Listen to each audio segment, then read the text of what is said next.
What is up, super fam and Brovengers alike? I am Sensei Finito, aka Vane Sensei, and welcome to Marvel Bros, where we discuss all things Marvel and everything pop culture. And today we are going to be talking about none other than The Wheel of Time, The Eye of the World, chapters 7 through 12. So we will be continuing our From Watcher to Reader series. My bad. I thought I had a hair tie in here, but I do not.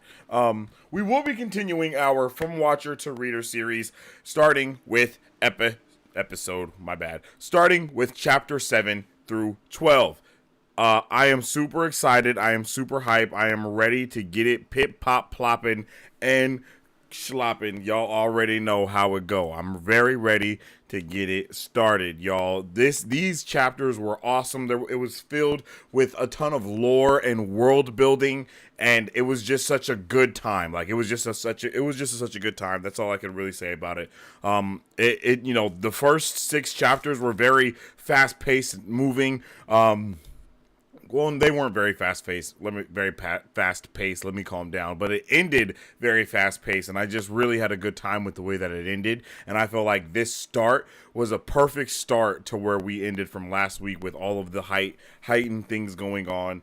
I just feel like it was a perfect start for us this week. It was awesome. I really enjoyed it. So we're gonna talk about all of that amazingness. We're definitely gonna be checking out the passage that Moiraine kind of talks about. We're definitely gonna check that out pretty heavily because I really like that, and I felt like I had to re-listen to that about 17 times, honestly. Like, that's how much I wanted to listen to it. It was just like every time I was like, yo, what? Let me go back and listen to her story again about, the people of the, just all of it. It was amazing. It was fantastic. I loved it. Truly. I truly did. I'm really excited to talk about it. So with all that being said, if you guys haven't already, make sure you drop a like on the stream because it definitely helps out around here with all the things we be trying to do. And you can also follow us on social media at Marvel Bros to stay up to date with all things Marvel and everything pop culture. You can also follow me on social media at Sensei Finito to stay up to date with all of my thoughts, theories, and opinions on whatever particular thing I'm talking about at that particular time. And you already know you can check us out with all of the podcast stuff that you got going. What is up, super fam? How's it going, everyone? Welcome to Marvel Bros, where we discuss all things Marvel and everything pop culture. We started Marvel Bros back in 2019 because we have a love for not only Marvel movies and comics, but because we wanted to have a place where people could stay up to date with all pop culture news. Here, you will have access to all of our content, whether it be trailer reactions. You look like He-Man. Oh! And most importantly, controller. Go! Character breakdowns. Welcome to Marvel Bros Breakdown. Welcome to Marvel Bros Breakdown, where we dive deeper into characters and theorize about the latest films. Pop culture news updates. On today's pop culture news update. Today's pop culture news update. Or movie reviews. We love to have open discussions here on the channel, so feel free to join us when we go live. Battle Cove, I like that Kang's motives are understandable in the same way Thanos' motives were. That's exactly what we're saying. That was pretty awesome. Well. Or jump in the comment section of a trailer reaction or breakdowns so we can theorize, converse, and nerd out. Follow us on social media at Marvel Bros to stay up to date with the latest news, rumors, content, and more. You can also join our Discord where we are constantly having conversations pertaining to Marvel, DC, Star Wars, anime, and everything pop culture. All of our past pop culture news updates are available wherever you listen to podcasts at. If you guys would like to support Marvel Bros, all you gotta do is visit our website at www.marvelbros.com and buy some merch. Represent the superfan. To get early access to content, patron-only scoops, giveaways, private Q&As, and those sacred watch parties. Alrighty, yo. I am so excited to get into it. The Patreon is live and up there if y'all want to go check it out. I'm planning on doing a lot more stuff here on Marvel Bros going into 2024. And if you want to support us here with all the stuff that we do, that is one of the best ways to do it. So with all that being said, I am so excited to get into these chapters today. So, starting off with, I think the way I did this last week was quick review and then go in depth with each chapter, right? I think that's kind of the vibe. Quick review at the beginning of how I felt and then go in depth with each chapter. I do believe that's the way we did it last week. By the way, am I the only one that's like, what the hell? It's already been a week since we did this? Like, is it just me or did time fly? That, like, I feel like we literally were just talking about the first chapters. You know what I mean? Like, literally, I just feel like that just happened, like, yesterday. But all of a sudden, here we are going into the next chapters of the book. We're going to be done with this in no time. Excuse me. Let's see. YouTube. My bad, I gotta get the chat right. All right, so before did I do the quick review and then jump in? No, we're gonna jump into chat first, and then we'll do the quick review, and then I think we do the deep dive into each chapter, right? Let me know if that's right, because I feel like my brain is forgetting what we did last week for some reason, but I do believe that is it. Okay. Oh man, this is gonna be one of those episodes where you keep me up till 3 a.m. You damn Skippy Marisu. I got my coffee ready and in hand already. Oh, it's hot. Damn. Damn, that was hot. Yup. Hello, people of chat. Yeah, what's up with the chat? Talk to me because you know I talk back. Have to at least last past chapter 9. Yeah, for real. I agree. Man, I have so much to talk about. I'll at least weep for Main Theron. Then I might crash. No, you're staying for the entire time. The chapters were wrong. I don't know what's going on with that. I feel like YouTube is set tripping because I don't put in every single piece of information every time I set the live now. I just kind of use the past lives like stuff like information, but I always change it. But lately I feel like YouTube has not been updating it. It either isn't updating the thumbnail or it isn't updating the title, so hopefully they get that fixed because that's happened a couple times. And I know I think it's called Wheel of Time Podcasts, I believe. I know they share the stream every time we go live, and unfortunately, you know, it says 1 through 6 on there because the YouTube thing had it messed up when it's really chapters 7 through 12. So if any of you guys see that on Twitter, can you just let them know that it's chapters 7 through 12, not 1 through 6, and it was just kind of like a YouTube mistake. I don't even know what was going on with that. Watching Kate and Michael do Weep for Main Theron live on YouTube right now. Yo, what? So did I just kind of like start reading the book around everyone else? That's kind of weird, isn't it? Or no, is that not weird? Because I mean, especially because I was out for like a month and I'm still like right on time with other people that are reading it too. Just great minds think alike. Everyone's wanting to read Wheel of Time right now, or what? That's wild. So good. Tyshar Kramer makes me tear up every time. Oh wait, I just reread what you said. There's a live reading by Kate. Finding that immediately. If you were in Discord, I could just send the vid to you. Hey, thank you. Well. It's not just me anymore. No, I'm just playing. Yo, what's that? Oh, shit. This is a cool new feature from YouTube. I like it. I like that. Go ahead on YouTube. WWN is the channel. Dude, I am so low tech. I haven't bothered to buy a new laptop since my last one died circa 2018. Yo, you just said circa. That's crazy, Marisu. That's crazy. You just used circa like in a sentence for real. That's insane. iPad is from 2014. No wonder you can't do anything, Marisu. How are you even on YouTube right now? Like, what's happening? How do you even access the internet? Your equipment is so old. How old is it? Your equipment is so old. No, I'm just playing. Yo, Marisu out there with still having her AOL email address.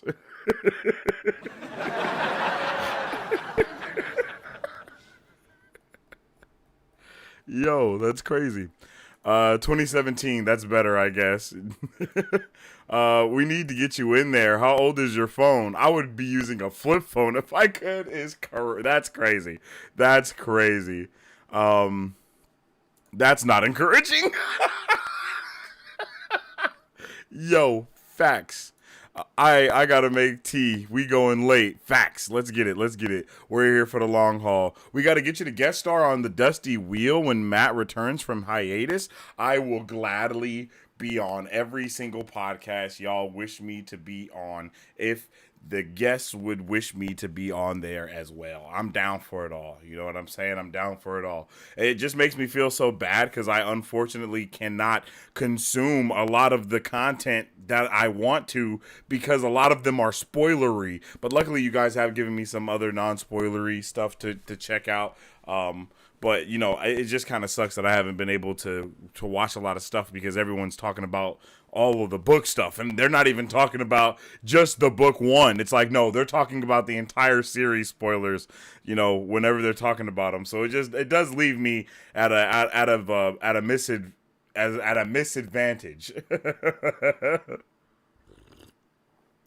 Oh yeah. Yeah, my bad about that.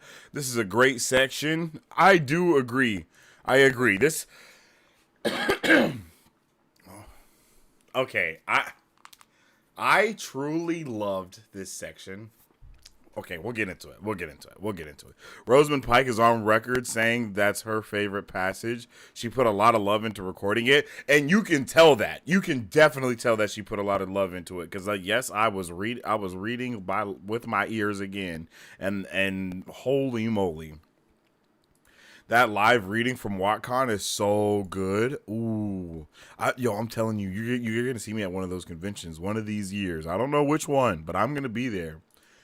Chapter 7, Out of the Woods. Before I forget, one thing I want to do this week is mention chapter icons. Even if you just listen to the audiobook, I want you to at least look into the book and see the chapter icon. Yeah, that's why I like to, like when we're talking about it, go to each chapter while we're talking about it. So I'll also start looking at the chapter icons now that you brought it up. I'll definitely take a look at them and just like kind of go into that and what I think about it and stuff like that. Because I do remember you pointing out that it was going to be like even the icons are kind of telling their own story in a way. If I'm not mistaken, that's what you guys had said. Light rate. Mantherin. So the E is silent. Bet.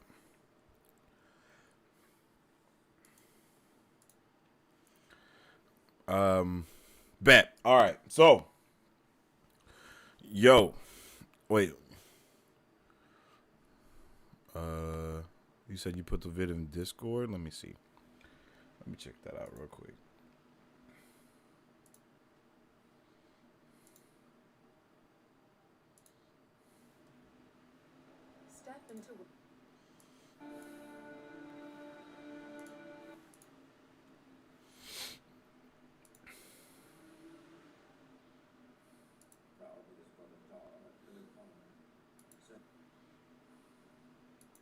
Oh damn. I kind of want to see this, but it's 20 minutes long. I don't know what to do, guys. I don't know what to do. All right. I'll just show you guys.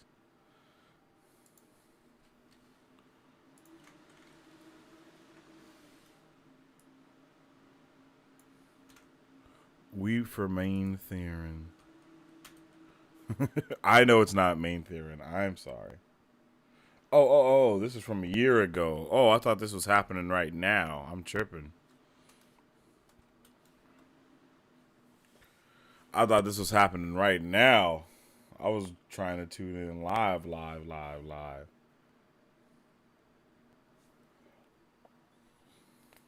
So this is Michael Kramer and Kate reading. This is Michael Kramer and Kate reading's performance of the weep for Mantheron's speech at WotCon. Ooh, hold on.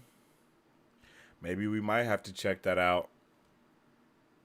What do y'all think? What should we do?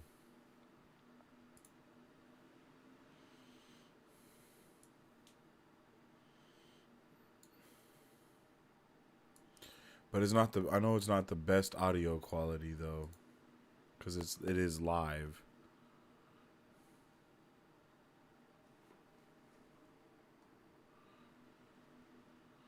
See. Oh, I thought we were at. What is up, Super Fam? Oh no! How's it going, everyone? There we go. Yeah, I heard the sound, and it does sound a little bit wonky, so I don't know. Maybe. All right.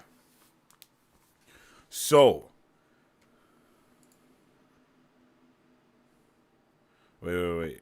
I don't remember. Am I right? Was I right earlier about giving my quick review first and then going in a deep dive with the chapters? Is that the correct order? Chat?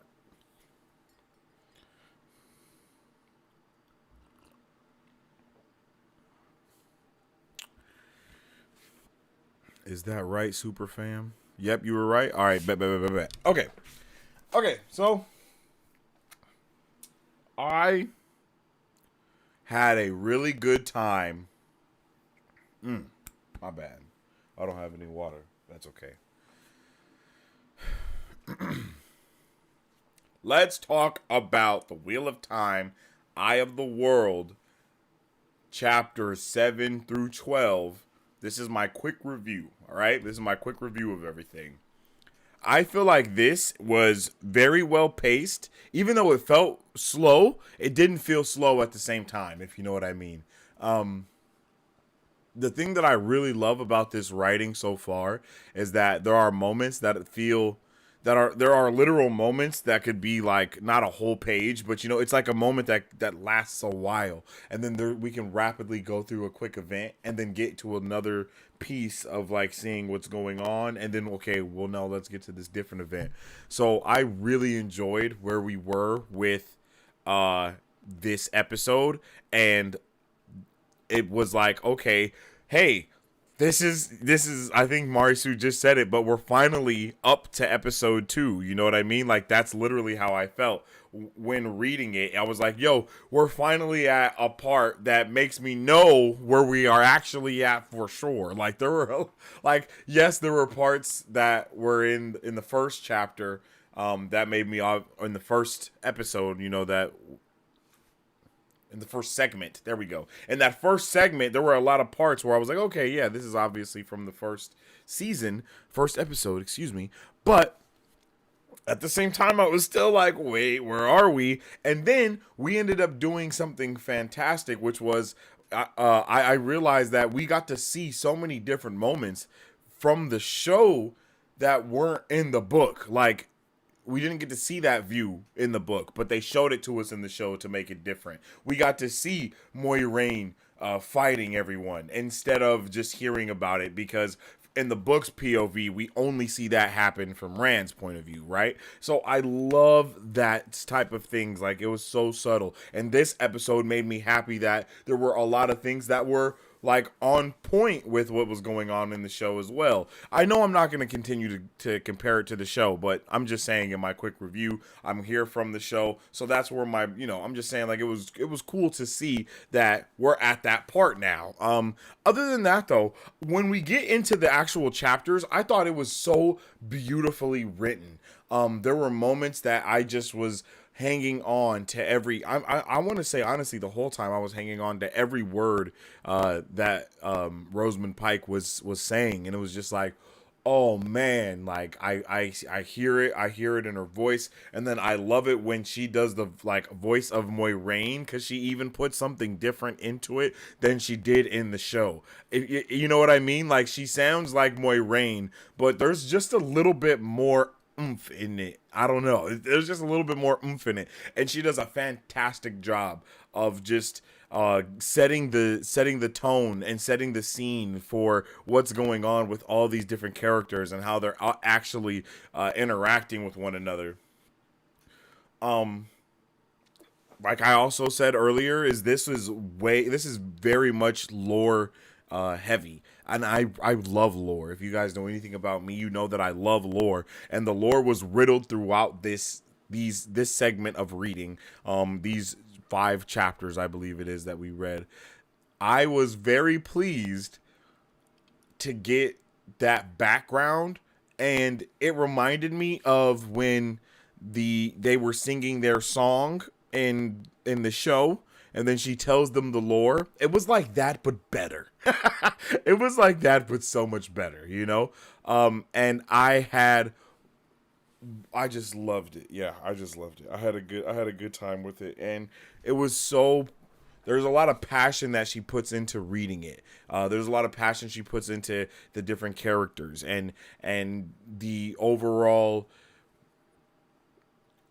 like, just the depth that it goes in from narration to character speaking to just, oh man, I love it because you'll just be listening and then all of a sudden something will take you by surprise because she just, will start screaming because someone is screaming, or will start yelling or doing something like that, and it just brings a lot of joy to my heart. It brings a lot of joy to my heart, getting that type of dedication, just, and hearing it. You can hear that she loves the work that she's reading. It's not like she's just reading it for a paycheck or anything like that. She likes the Wheel of Time as well. And oh man. Oh yeah. It's a good time. It is a good time. These chapters were beautifully constructed. But one thing that I continue to see is how I was so surprised when there, like, certain characters were just how things happened in the story. I was just like, oh wait, this is amazing. Like, I love the way everyone ends up coming together. How we get to see Nynaeve kind of putting stuff together and being Nynaeve, how seeing Egwene put stuff together and like figure out what's going on, and then obviously she's like, yo, we'll talk about it more when we get there, but I just love seeing her put her detective hat on. I've mentioned this before when we were doing our watch party, but Egwene gives me Hermione vibes for real, and Egwene in these chapters definitely gave me those Hermione vibes yet again, if not a little bit more. And I was like, okay, like, I'm all the way here for this. I'm loving it. We're having a good time. That's just it. It was awesome. I had a good time with that. I was really excited to kind of get to hear, just to hear the way that she put, like, to do situations, and how she was very caring, but at the same time she was trying to handle the business. The aftermath is something that I am a big fan of when it comes to writing and storytelling in general. I love going into the aftermath about what's happening here, what are we doing, why are we doing it, and what does this mean for not only our characters but for the story overall. So like yeah, so we did a really good job with just setting up all these different characters and putting them together to go on this journey, and of course to tell us what has just happened and to catch us up with Rand about, what we're finding out that everything is not okay with Rand, and I love that that's how we start off. It feels like we're getting into another book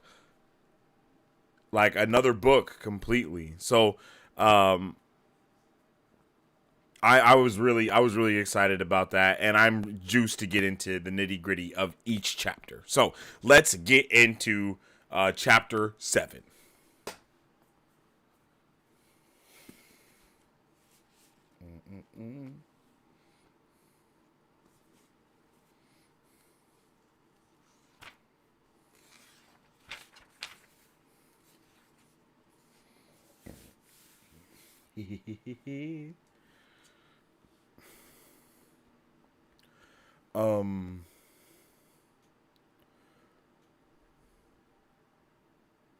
Okay. So, we left off in chapter 6 with Rand basically questioning everything about his existence. He's overhearing his father kind of, saying all this stuff, talking to his dead wife, all the things happening. And then Rand is like, yo, what's going on? What are we doing here? And then he hears that, oh my gosh, I'm adopted. But he doesn't want to believe it. And I am really, like, when going into the reading, I was excited that that was something that reoccurred. That feeling he has. It's always in the back of his head. I don't know what about it stands out to me, but it just does. It stands out to me a lot. It allows me to know more about what type of person Rand is, how much he actually cares about his dad, about his mother that has passed away at this point, both of them. And it was just, yeah, enjoyed it. So there is a part, hold on. So we get back to town and we find out everything is bad. Everything is shit. Like there's a beautiful part. Let me see if I can find it.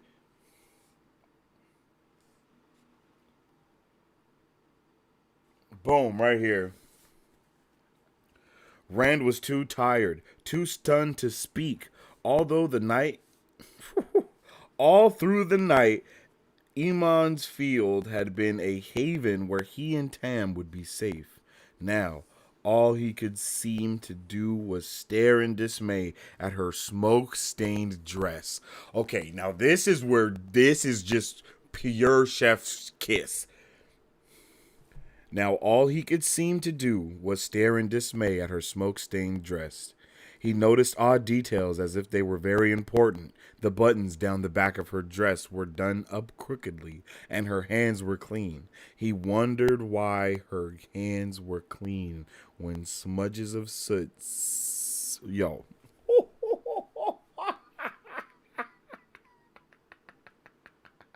Yo, this is so beautiful. This passage is so beautiful.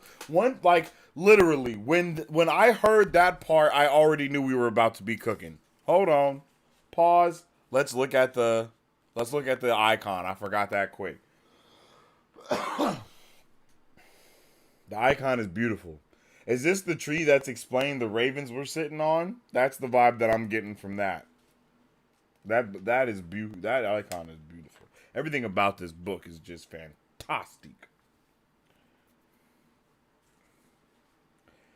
Like, just one more time. All through the night, Iman's field had been a haven where he and Tam would be safe. Now, all he could seem to do was stare in dismay at her smoke-stained dress. He noticed odd details as if they were very important. The buttons down the back of her dress were done up crookedly, and her hands were clean. He wondered why her hands were clean when smudges of soot marked her cheeks. What? What? Yo.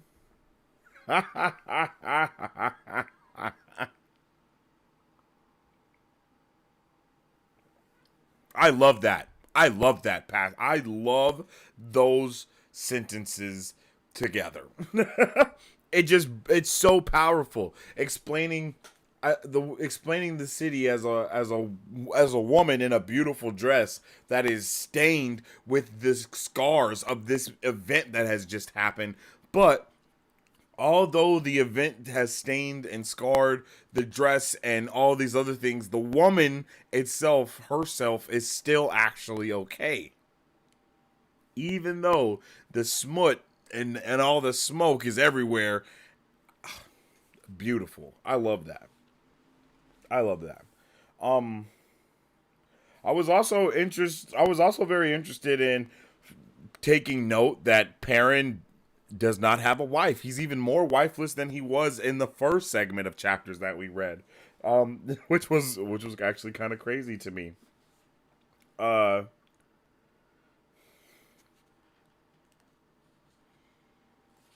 I love how loving Egwene was, but at the same time, she still handled business. She still came through and was like, I do feel very sorry for you, and you know, here's a hug, here's some love, but I gots to go, and I gotta help other people out as well.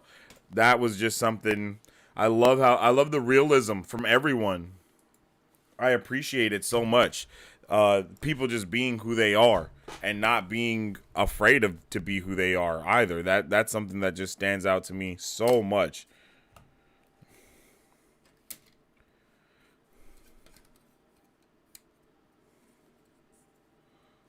Sorry about that. I'm trying to get this book in a good way. Oh, bam. That's like almost perfect. Yeah, this is perfect actually. Boom.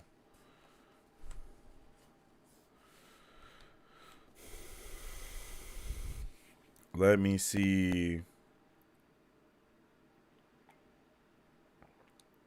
Right here.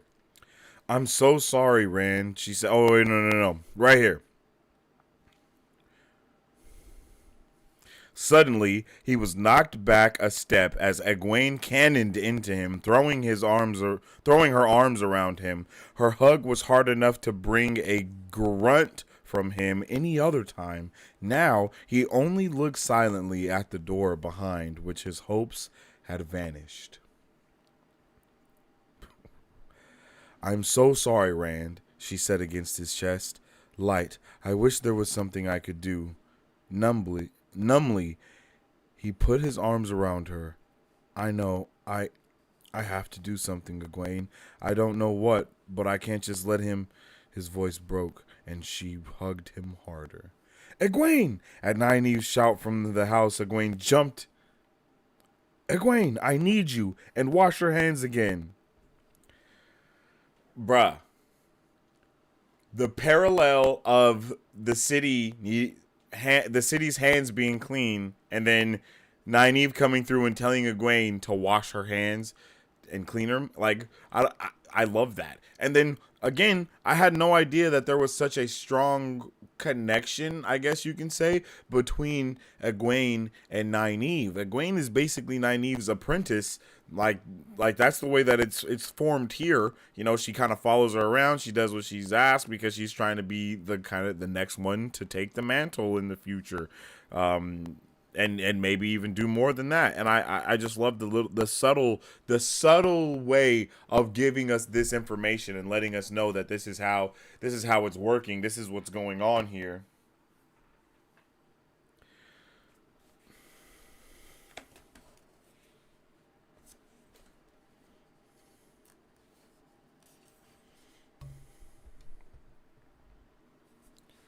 Oh, right here we go.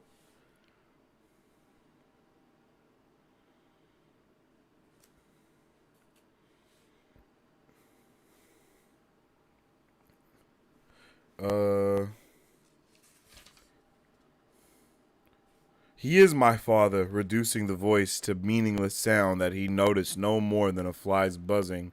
He could not bear any more sympathy, any more attempts to boost his spirits. Not now. Not until Bran Alvear told him how to help Tam. Whew. Man, I don't need your sympathy. And that's something that a lot of people deal with in some type of way of, you know, in some type of way. Of grieving. And then, you know, for all intents and purposes, he definitely thought his pops was gone.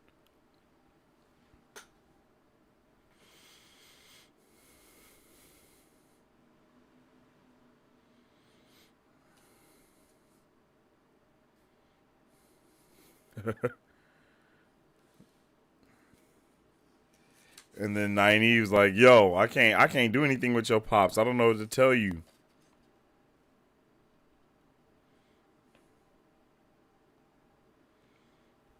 And then the fact, oh, well, I guess that's a little bit later. I'll stick to where we are. We'll talk about that later.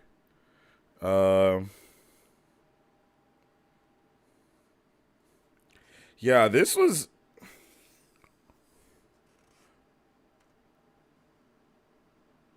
Oh, and then I loved the interaction between Rand and Moiraine afterwards.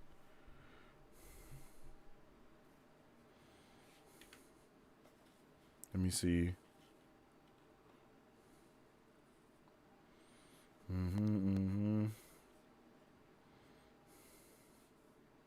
Moiraine, seated cross-legged on the ground, a short distance off, shook her head tiredly. A walking staff covered from end to end in carved vines and flowers lay across her knees, and her dress had the rumpled look, having been worn too long. 7 bands, 7. That many have not acted together since the Trolloc Wars. Bad news piles on bad news, I am afraid. I am afraid, Lan. I thought we had gained a march, but we may be further behind than ever. Rand stared at her, unable to speak. An Aes Sedai? He had been trying to convince himself that she would not look any different now that he knew who or what he was looking at, and to his surprise, she did not. She was no longer quite so pristine, not with the wisps of her hair sticking out in all directions and a faint streak of soot across her nose. Another callback to earlier when we find out that the city has soot on her face but clean hands. Egwene with the clean hands, Moiraine with the soot on her face. I love it. I love it. I love it. Like exactly right here. Surely there must be something about an Aes Sedai to mark her for what she was. On the other hand, if outward appearance reflected what was inside, and if the stories were true, then she should look closer to a Trolloc than to a more than handsome woman whose dignity was not dented by sitting in the dirt, and she could help Tam, whatever the cost. There was that before anything else, bruh. So I just love the way that we're getting to see Moiraine, and not just seeing Moiraine in this quote unquote vulnerable state, but we're also seeing from the point of view of an everyday citizen, not just Rand, but all the citizens of the village. They're all completely like dumbfounded by there being an Aes Sedai and a ward anywhere near their town, and that just gives you the level of understanding that goes into this, of how much they don't know, like how secluded they truly are from the outside world.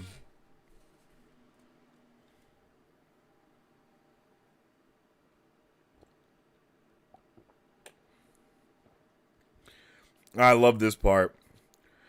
He took a deep breath. Mistress Moiraine, I mean Moiraine Sedai, both turned to look at him, and he froze under her gaze. Not the calm, smiling gaze he remembered from the green. Her face was tired, but her dark eyes were a hawk's eyes. Aes Sedai, breakers of the world. Aes Sedai, breakers of the world. Love it. Puppeteers who pulled strings and made thrones and nations dance in designs only the women from Tar Valon knew. So this is something that I really didn't understand all the way, right? Like this is the thing, right? I didn't really understand. I don't know why, but I didn't understand that the Aes Sedai, the women of the Aes Sedai, are still the same Aes Sedai from before the breaking of the world, right? Like, before, they were all Aes Sedai, right? Like, the men were also Aes Sedai and the women were also Aes Sedai. It's just that the men channeled the male one power. Like, I didn't know that. Like, I don't think I knew the depth of that to, like, oh, they're still them. Like, they're still them. They're just different. Did not know. Yo, and I might even be wrong about that, but just that, when I was reading this, it was like, whoa, wait a minute, what? You know what I mean?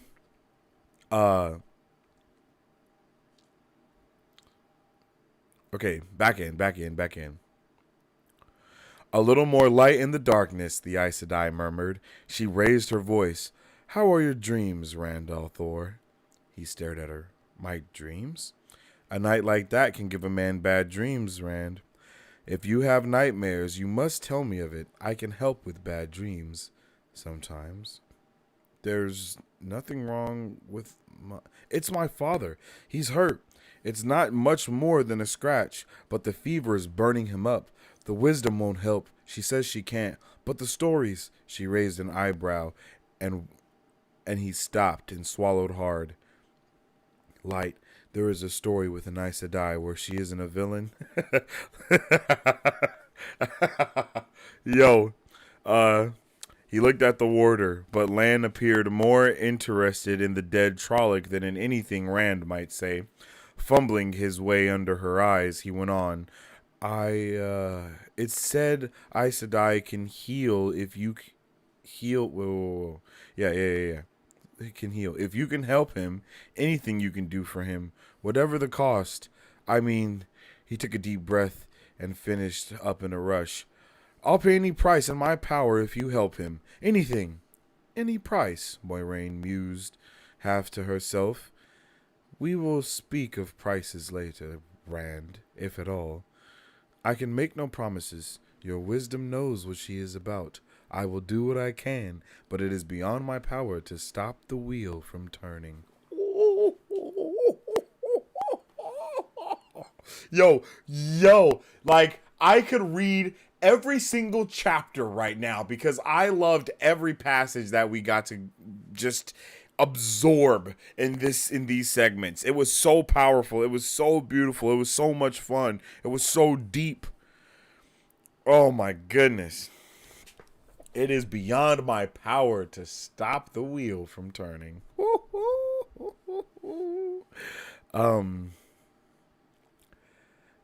Death comes sooner or later to everyone, the warder said grimly, unless they serve the Dark One, and only fools are willing to pay that price. Moiraine made a clucking sound. Do not be so gloomy, Lan. We have some reason to celebrate, a small one, but a reason. She used the staff to pull herself up to her feet. Take me to your father, Rand. I will. Okay, yeah. I love that. I love the only fools pay the price to the Dark One like that to do that. She's like, hey, Rand, chill out. Hey, Lan, chill out. Can't you see she's tired? Even with an Angriel, what she did last night was like running around the village with a sack of stones on her back. I don't know that you are worth it, sheep herder, no matter what she says. Like, yo, my boy was set tripping, and I loved it. Okay, that's chapter 7, and I loved me some chapter 7. Let's talk about it. How did you guys feel about chapter 7? And let's get back to the beginning and look at the icon yet again. It's that amazing tree that we were talking about before. That beautiful, beautiful tree that has no leaves. I love it.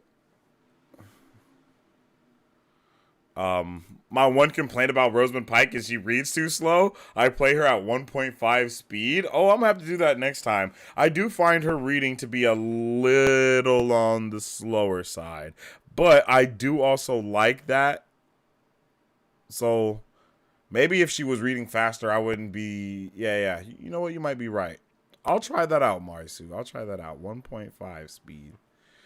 What do you do? Listen to Audible on a Walkman? Oh man, we talk about how Eggy joins the group. I am upset how the show changed it. Okay, I actually want to talk about this. Yeah, let's talk about this. Oh wait, no, that doesn't happen yet. Never mind. Sorry, we'll talk about it in the future. You mean Hermione gives you Egwene vibes? Yes. I do mean it in that term, but truly, I mean that Egwene gives me Hermione vibes because I knew who Hermione was first. So relative to who I knew, she gives me the vibes of her. But in relativity to who came first, it is truly the other way around. Thank you for coming to my TED Talk. This is something that screams this was written 30 years ago. I feel like there's much less stigma on adoption these days. I didn't even think about that, Marisu. Good point. Good point. I'm not going to lie. That's a good point because I didn't even think about that because it didn't even occur to me like it was an issue. I was just stating the fact that it was that he found out that he was adopted and it kind of broke his heart. You know what I mean? Like, but truthfully, 30 years ago, yeah, that definitely would have been a huge stigma. You know, they definitely would have been talking some mess. They would have been hating him on that. And as we've already kind of, understood, is Robert Jordan did a really good job of being very inclusive to everybody. So yeah, I'm excited. I'm excited to continue this. Nynaeve is brutal in triage mode, but it shows her wisdom skills. Yes, I agree. It's like, yo, we got to do what we can. We got to do what we do to save who we can and just make it happen. You know, I love that about her. And it was crazy to see how different the setting was with them in the city period. How different everything was. I just love how it ended up turning out. Eggie loves to be a student. I feel like something to this has had to happen to RJ in Vietnam. The running around trying to get medical attention just feels too real. Oh, like somebody please help. Somebody please help. That's very true. I like that. That's a good point. That is a very good point.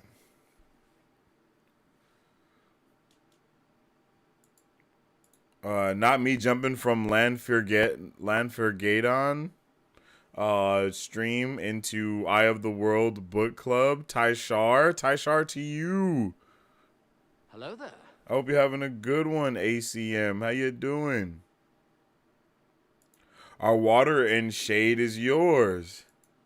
Till shade is gone? Yo, that's fire. Our water and shade is yours. I love that. Land talking shit. Yo, talking that hot shit. Yo, how have you been? What's up with that, Kirby? How you doing? Hello there. Thanks for tuning in. I've been good, yo. We're doing book club right now for Wheel of Time. I did miss Percy Jackson last night because it was supposed to come out at 6 p.m. PST, but it ended up... it was supposed to come out at midnight, but it ended up going up at 6 p.m. PST, and I was streaming on Twitch with some of my org members, some of the people that are in my org. Yeah, I was doing that instead. And then by the time it was midnight, I was like, damn, I don't even have my Disney Plus password because since my PC reset, I don't have any of the stuff. So yeah, that happened with that. But we will be watching What If going into this next week. And then What If is every single day. It's a new episode of What If coming out every single day. So it's not going to be like one episode a week. Starting on, I think it's Friday, there will be one episode releasing every day on Disney Plus. So we'll tune in for those watch parties. Chapter 7 definitely feels like the tension, dissociation, exhaustion, stress, and everything else that comes from a place of personal experience from the author. Yes, this is very true. You can tell that yes, you can tell that all of this is there. You yourself feel disoriented going from moment to moment, just knowing that all that's happening is we're trying to find someone to help Tam and someone that will see him and do something. And Rand is so focused that he even forgets about Moiraine. Well, I don't think he knew that she was an Aes Sedai, so he didn't forget about her. But I'm saying, like, there's just so much going on, and all he thought was that there was just an attack where they were, and to also find out that there's an attack over there, it's just, man, like, oh man, it's just so heavy. It's so heavy the way that they were able to honestly stitch all these moments together and let us know that shit went down everywhere and no one was safe, but some people were safe. But even the ones that were safe weren't safe because now they're just ignorant to what was going on. And sometimes ignorance is worse than having to go through the situation and overcome it.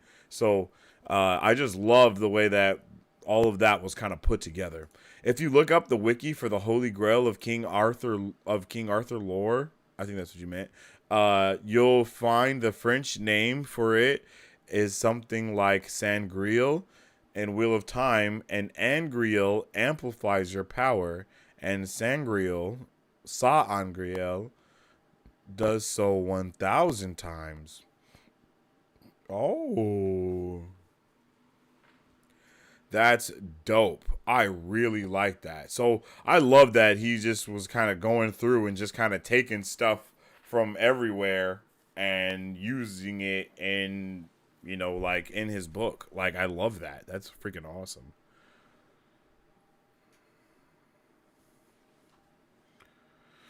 I went to school in the 90s. Damn. And I always remembered how adopted kid was weirdly bullied for no reason. Okay, I see what you're saying. Yeah, it's definitely wild that is something that was happening consistently. It was a weird time back then, yo. 30 years ago. Haven't watched either.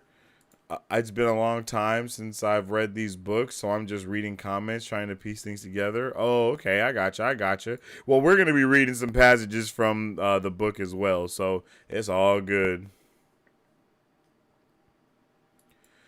Maybe look up Watt Encyclopedia. Oh yeah, that's facts.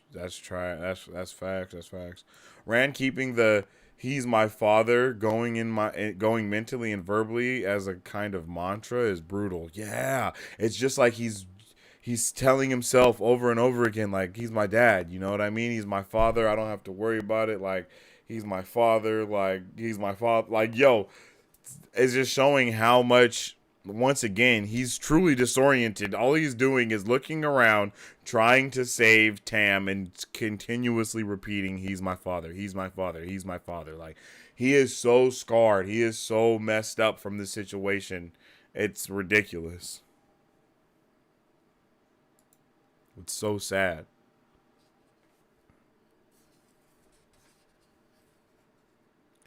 But I really appreciated being able to see the aftermath of everything.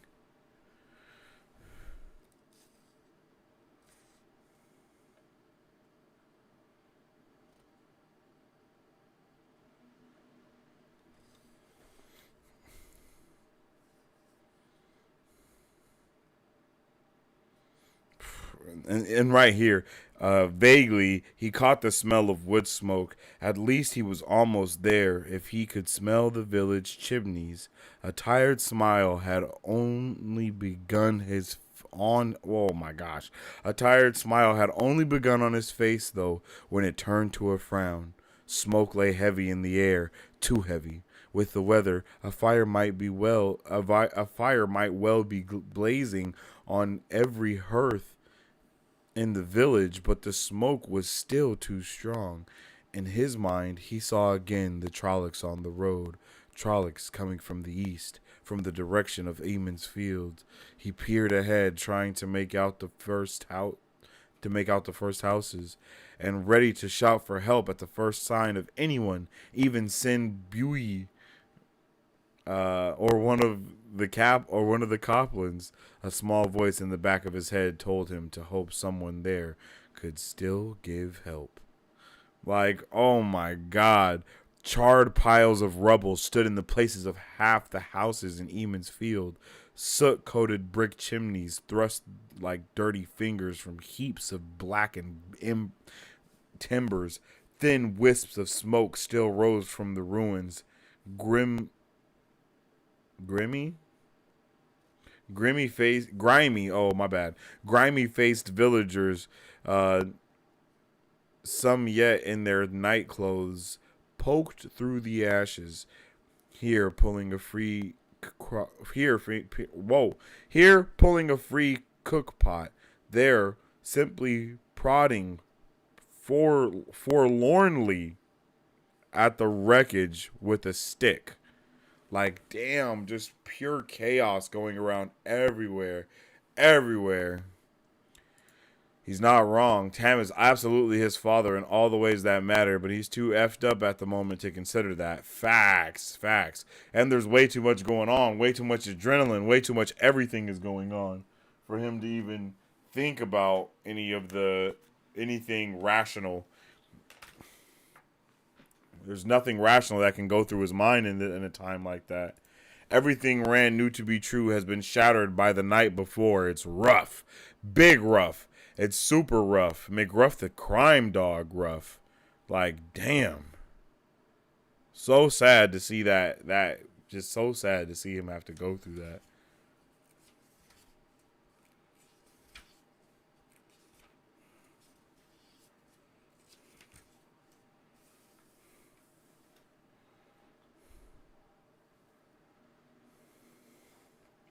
All right.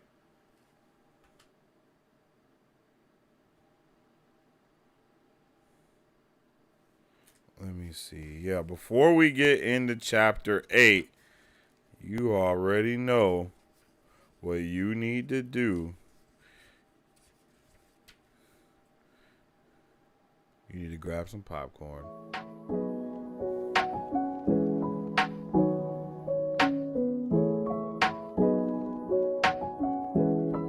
Hi, my name is Dominique Pruitt, and I started Don's Bon Gourmet Popcorn LLC in the summer of 2021 to introduce delicious and unique flavored popcorn not found anywhere else in the world. Why, you ask? Because I make it in my home with love, just for you. We offer over 10 flavors and are continuously creating new flavors that can be customized to any color or taste for your next event, party, or fundraiser. So go find yourself to our website and find a bombastic flavor of popcorn at donsbombgourmetpopcorn.com, or you can also follow us on Instagram or Facebook at Don's Bomb Gourmet Popcorn.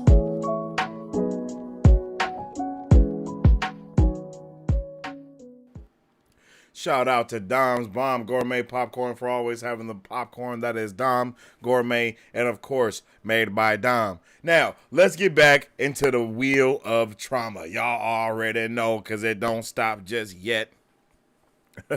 It don't stop just yet. Let me see.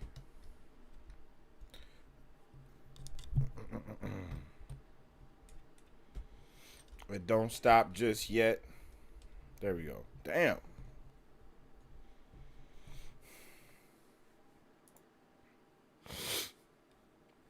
Chapter 8, A Place of Safety. And there goes that icon.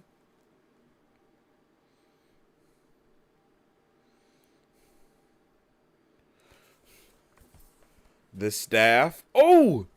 Okay, real quick. Super bummed we didn't get to see this amazing staff. Like, I am so invested with this staff. I love, yeah. I love weapons that are that. And I wish we got to see her have her walking staff thing more in the show. Like, I think that would have been super dope. It would have made her character that much doper, and it would have definitely fit. But I understand why they didn't do that. Didn't want her to look like an old lady, and she's not. You know what I mean? She's not. But they didn't want any implications of old ladiness.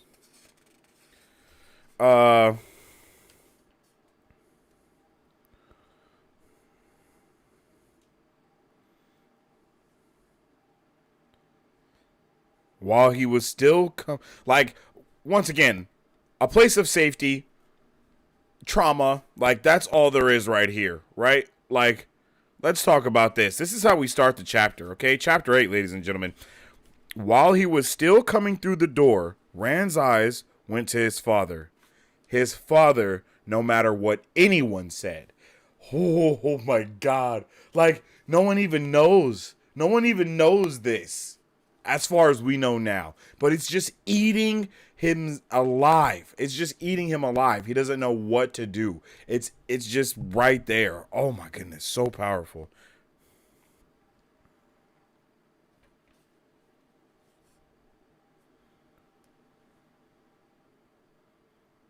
Thom. His name is Thom, right? It's not Tom. It's Thom, right? Like TH, you pronounce the TH, it's not silent.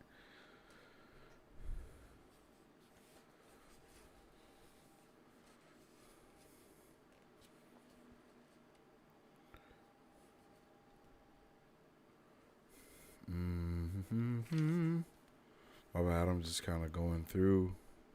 I love how everyone's smoking a pipe. I got my pipe right here somewhere. Tom is the pronunciation. All right, bet. Tom. All these silent letters, man. But I understand because bruh's great grandpa's name was probably like Thomas. Like they didn't know to drop the H. They didn't know the H was silent. Or did they?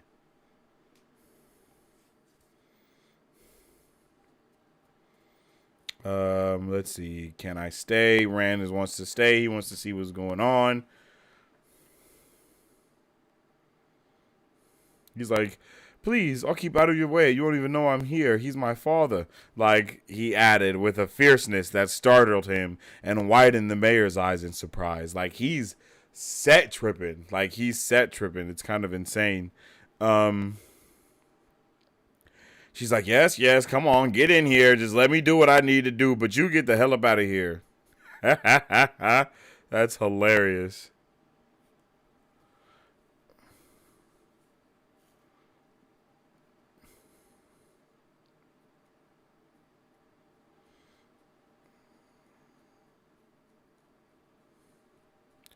Oh, and then I love the attention to detail that Lan had with Rand's sword. Like, oh, that's your dad's sword? That's pretty interesting. You know that, right? Like, I am so here for that. And like Rand set tripping is my favorite thing. Like, I mean, Lan set tripping is my favorite thing, truthfully. I love the way that he's just always set tripping on everyone.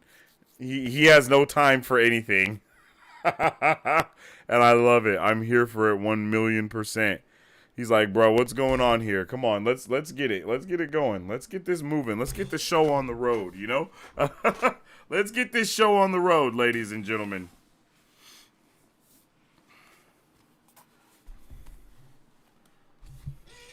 My bad, y'all. I'm trying to figure out the best way to get this going. Okay, here we go.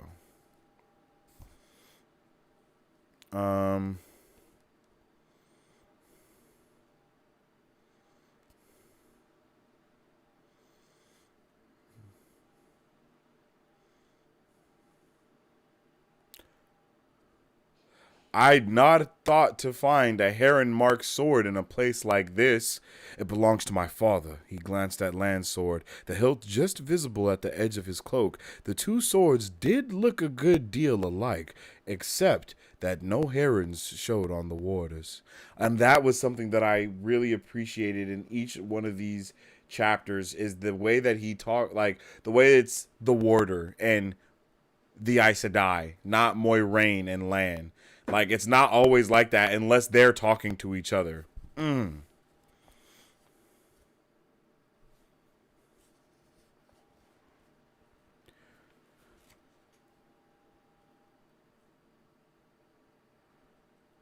He bought it a long time ago. Strange thing for a sheep herder to buy. Like, bruh's like, nah, hold on, what's going on here?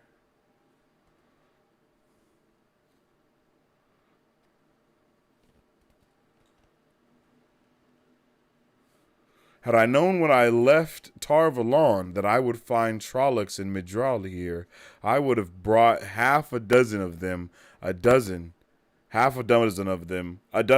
if I had to drag them by the scruffs of their necks. By myself, a month's warning would have made little difference, perhaps none. Like, bruh, damn.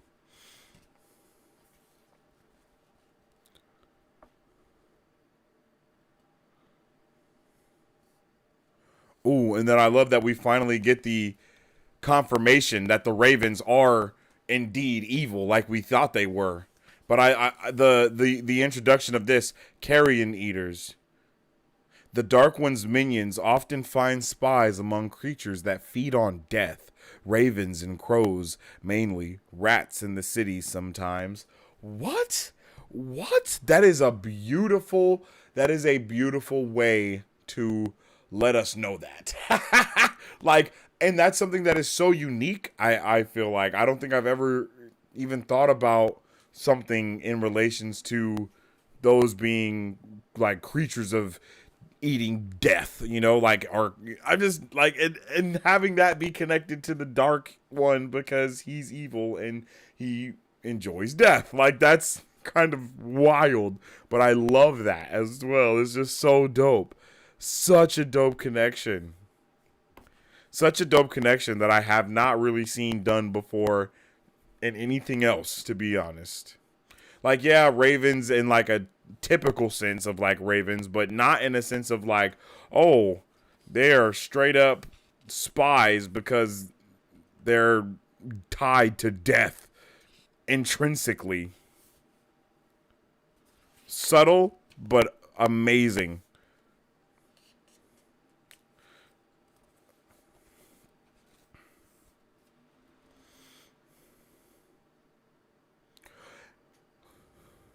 You talk to a Trolloc? I love that. Like, what? How did you talk to a Trolloc? Like, so does that mean they're not supposed to be talking or what? And that's the first time that Lan gives a truthful reaction of any kind.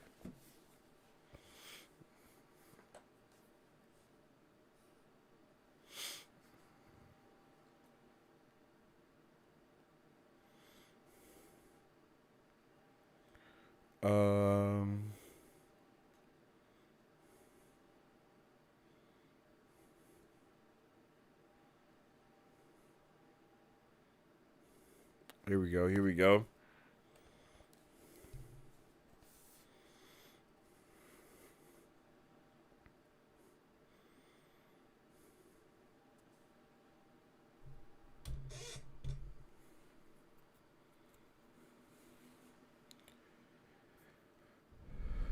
He will be all right now, Rand asked anxiously.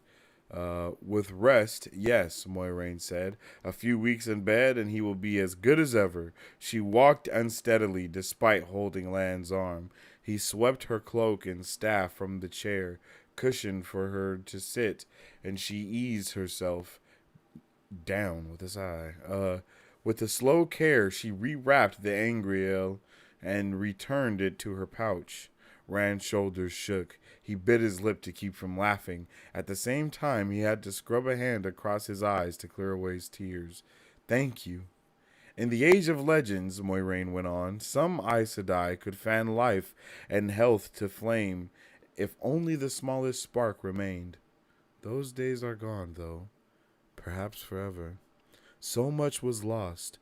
Not just the making of Angriel, so much that could be done which we dare not even dream of, if we remember it at all.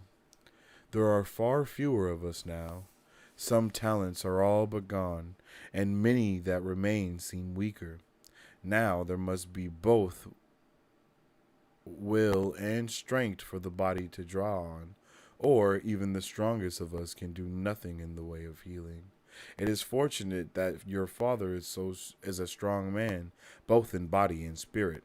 As it is, he used up much of his strength in the fight for life, but all that is left now is for him to recuperate. That will take time. But the taint is gone.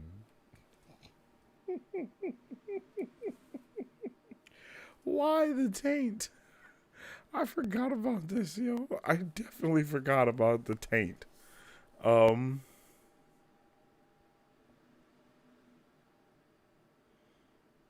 I can never repay you.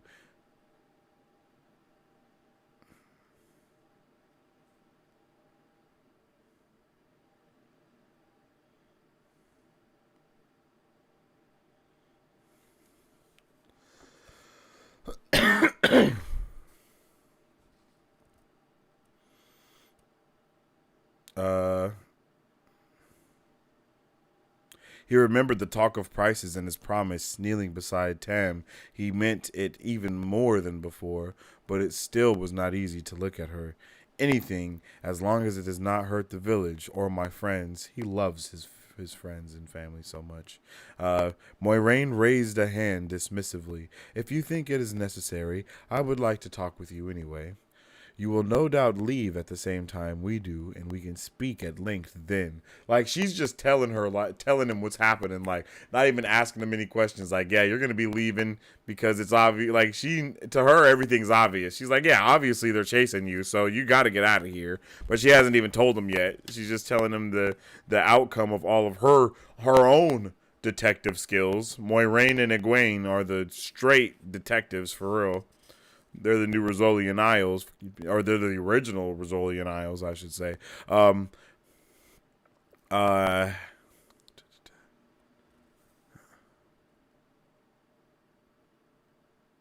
and then it's like, yo, they were obviously looking for him as well. I love that. I love that they're like, yo, they knew that they were looking for somebody.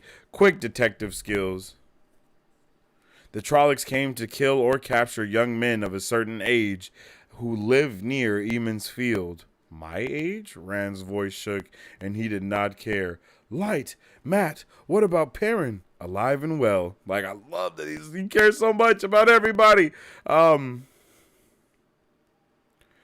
people were never in danger, like the other dudes that saw the fades. Master Crosshouse wasn't even damaged. It was like, yo, what? But then we come around back to it's because they were looking for someone.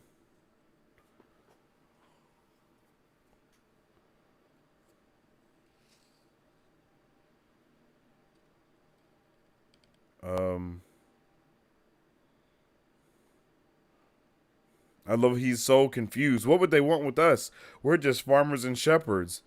That is a question that has no answer in the Two Rivers, Moiraine said quietly. But the answer is important. Trollocs where they have not been seen in almost 2,000 years tells us that much. Lots of stories tell about the Trolloc raids, Rand said suddenly. We just never had one here before. Warders fight Trollocs all the time. Lance snorted. Boy, I expect to fight Trollocs along the Great Blight, but not here, nearly 600 leagues to the south. That was hot a raid last night, as I'd expect to see in Shinar or any of the borderlands. Like, bro, they're not here.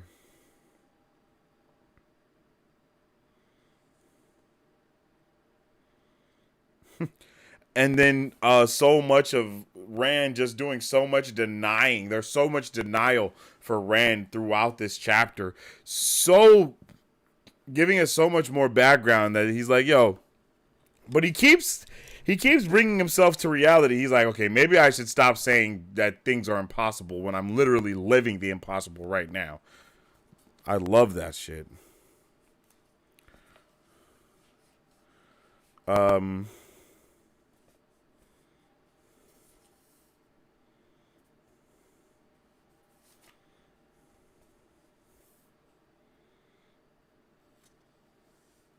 Something on the green caught his eye. He stared and then realized it was a blackened stump of spring.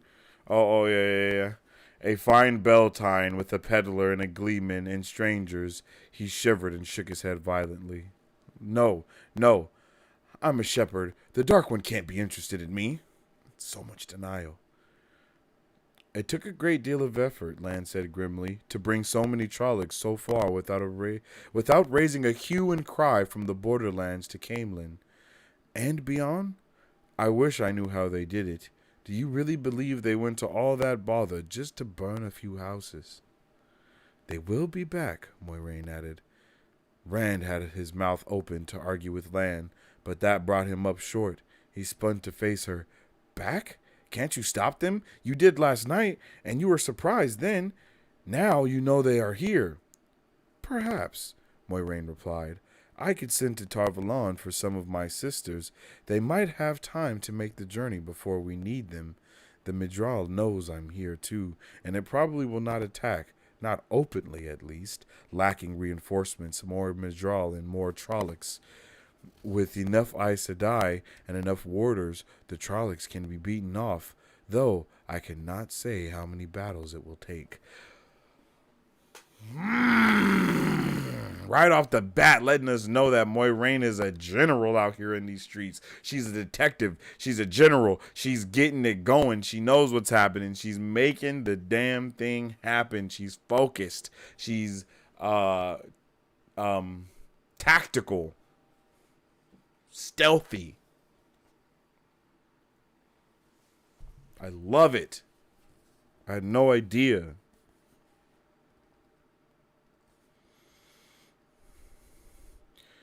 There is a place of safety, Moiraine said softly, and Rand's ears pricked up to listen. In Tar Valon, you would be among Aes Sedai and warders. Even during the Trolloc Wars, the forces of the Dark One feared to attack the Shining Walls. The one attempt was their greatest defeat until the very end, and Tar Valon holds all the knowledge we Aes Sedai have gathered since the time of madness. Some fragments even date from the age of legends. In Tar Valon, if anywhere, you will be able to learn why the Midral wants you, why the Father of Lies wants you. That I can promise. Again, a big change from the story that goes on within the show. They have no idea. They think that it's the Dark One that wants him, but I thought the Father of the Lies was Ishmael, and Ishmael is not the Dark One. So I'm like, oh, what's going on here? You know what I'm saying? Like, I'm so intrigued. This story is so different from what happened in the show. I'm so happy because I'm just so happy that all of you guys didn't tell me anything about the books and let me experience all of this amazingness on my own. I'm having such a lovely time.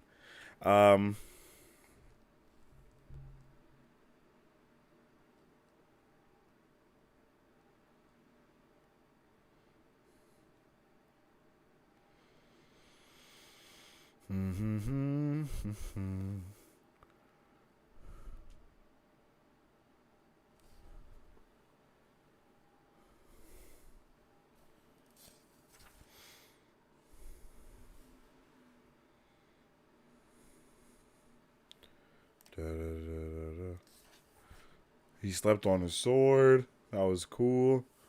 Yeah, that was awesome. Okay, so that was chapter 8. That was chapter 8, y'all. Let's talk about chapter 8. How was y'all feeling?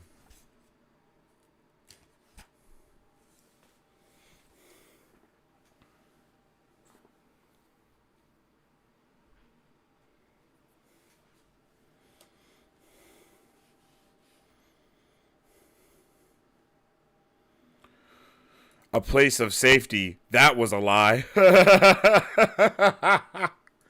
Oh, yes. OMG, yes. Why didn't we get Moiraine's staff? Yo, like, what? Like, what?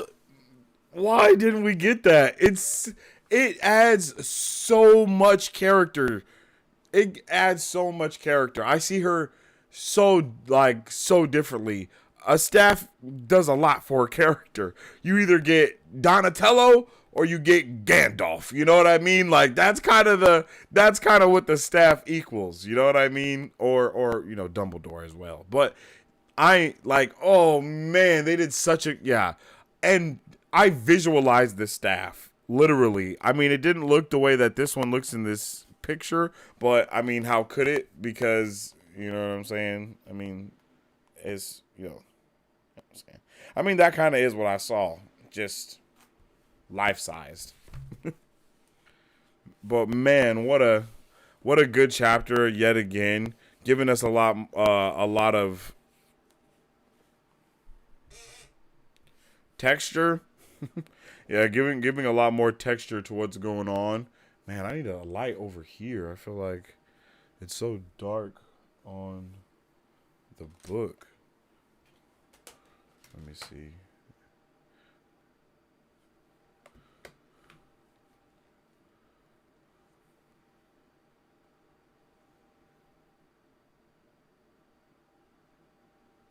that's super bright.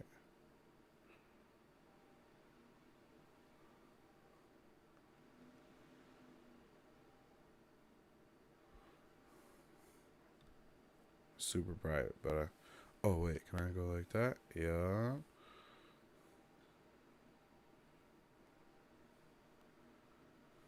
Yeah. Okay. All right, ladies and gents. Pronounced Tom. Okay, yeah. So Tom like Thomas. Tom as in Thomas. Yep. I know Marisu. Damn. Moiraine's staff would be a killer prop. Like, yo, like what a bruh. What a blatant miss out on something so dope. Like Matt's dagger is also awesome. But imagine Moiraine's staff.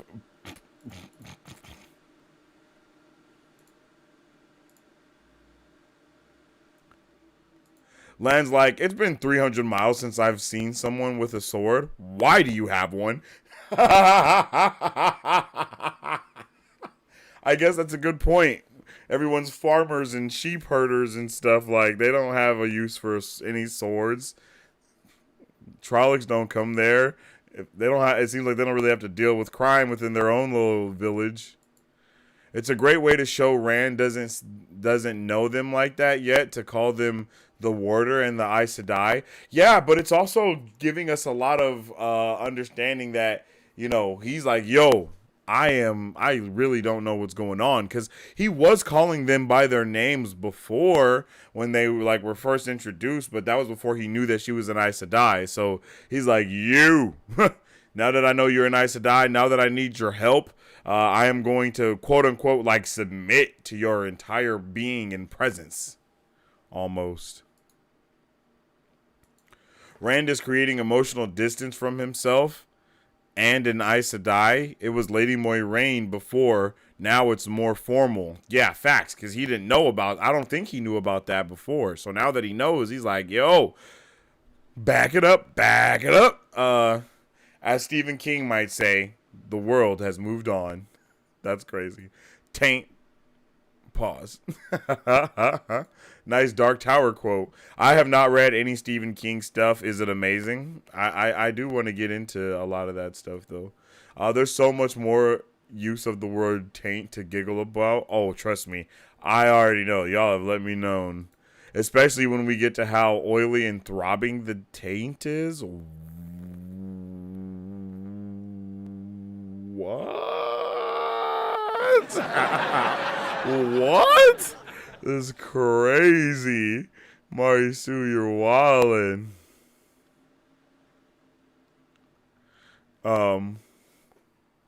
Having Moiraine be the Gandalf of the series was such a great choice. Yes, I agree. Like, how do you guys feel about the Gandalf type of character? Do you feel like that's something that's needed? Well, really, I guess more of my question is, how do you feel about the young character that doesn't know anything, that needs because that's what makes the Gandalf character good, right? Is that whatever character that the Gandalf character is directly attached to, they need something. They are lacking something. Intrinsically, they are lacking something. They're lacking something that they need in order to continue on their journey. In the instance of Zuko with Iroh, you know, he needs Iroh to help him get past trying to be the person that his father wants him to be and being more of the person that he is trying to become. Who does he want to be? In the form of, you know, Moiraine, you know, she's trying to help, you know, help him get together. She doesn't know he's the chosen one yet, but it's obviously she knows something's going on that, you know, that we don't know. And like, how do you guys feel about those type of storylines? Is it something that you feel is outdone? Is it too much? I mean, you got Luke and Obi-Wan. You have Harry Potter and Dumbledore. You have Frodo and Gandalf. You have, you know what I mean? There's so many instances of this type of quote-unquote trope is it overused, or is it something that, you know, he's like, hey, we're going to see it happen from time to time? I mean, all the way down to Deku and All Might, if we're going into manga, it just shows itself in many different ways of the master apprentice storyline. And does that master and apprentice always equal a Gandalf character, or is it something different, you know, like, or sometimes is it not necessarily a Gandalf character and it's just a master character? It's like, what if Gandalf was sexy and mistrustful? What?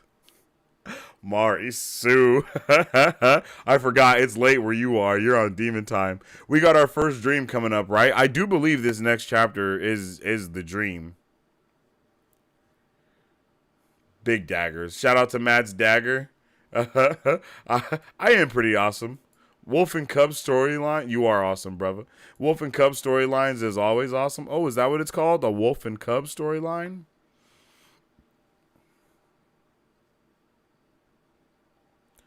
Okay, Wolf and Cub storyline. I like those type of things too, but it's just like sometimes I want the character that's in between there. What is that called? The young wolf? Like, I don't, you know, the I don't want the Cub storyline. I don't want the Wolf storyline. I want the middle of that. I want when he's kind of, I want the becoming a wolf.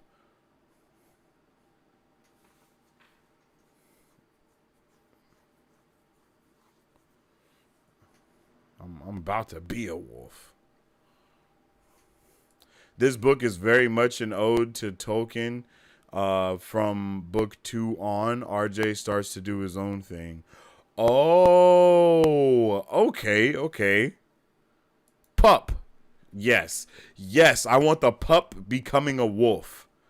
Yeah, I don't want the wolf and cub. I want the pup becoming a wolf. Yeah, that's what I want, baby. I want it, and I want it now. Yeah, that sounds freaking awesome.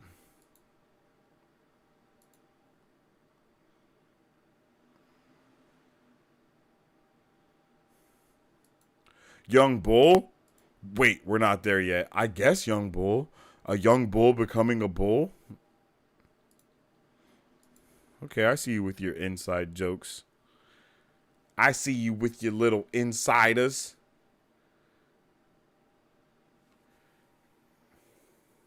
Curses.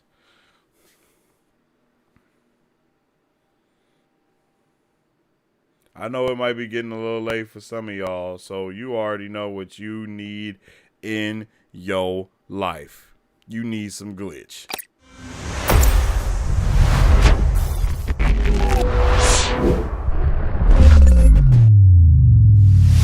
I am Sensei Vito, aka Vane Sensei, and I'm here with my bro. Yo, y'all already know it's Vane DeVito, bro. We up in here, man. Today, we came with a little surprise for y'all, which was a little surprise for us as well. Thanks. And we've been waiting on this surprise. So y'all see it. You feel me? Little delivery box. We got the little box from none other than Glitch Energy, yo. Yo, big glitch out here. You know what I'm saying? Shake it. Shake it like a sauce. Shake it like a glitch. Shake it like a glitch. Shake it like a glitch. We in there. Ooh, it smells dumbass good. Fire? Ooh. This is the starter kit. I believe it starts at $15. We got the shaker, 5 flavors. I'm not sure if that's how it comes. That's what they sent to us. So we definitely appreciate that. But y'all definitely check it out. Tell us what your favorite flavor is if you've already tried it. I'm on go mode. I'm on go mode.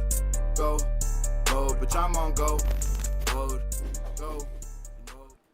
All right, let's get into chapter 9. Tellings of the Wheel.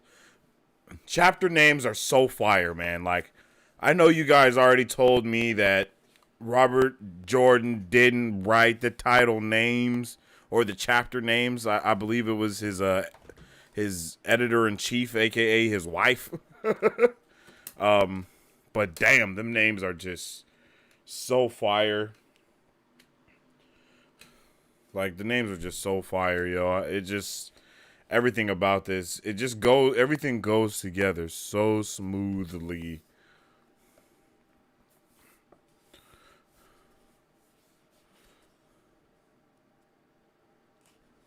Let's see.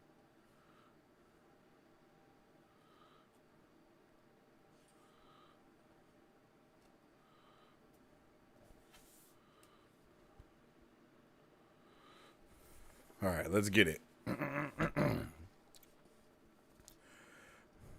Rand's heart pounded as he ran, and he stared in dismay at the barren hills surrounding him.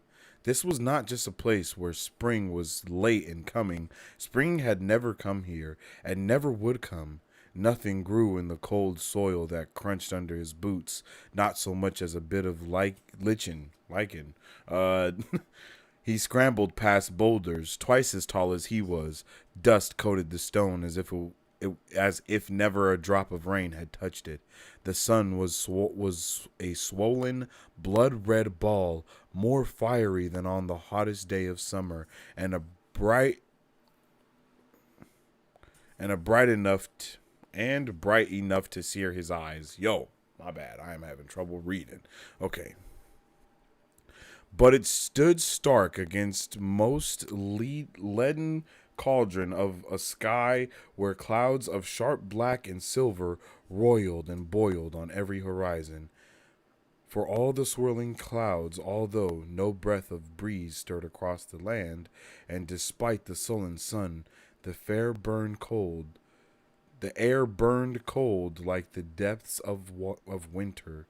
Rand looked over his shoulder often as he ran.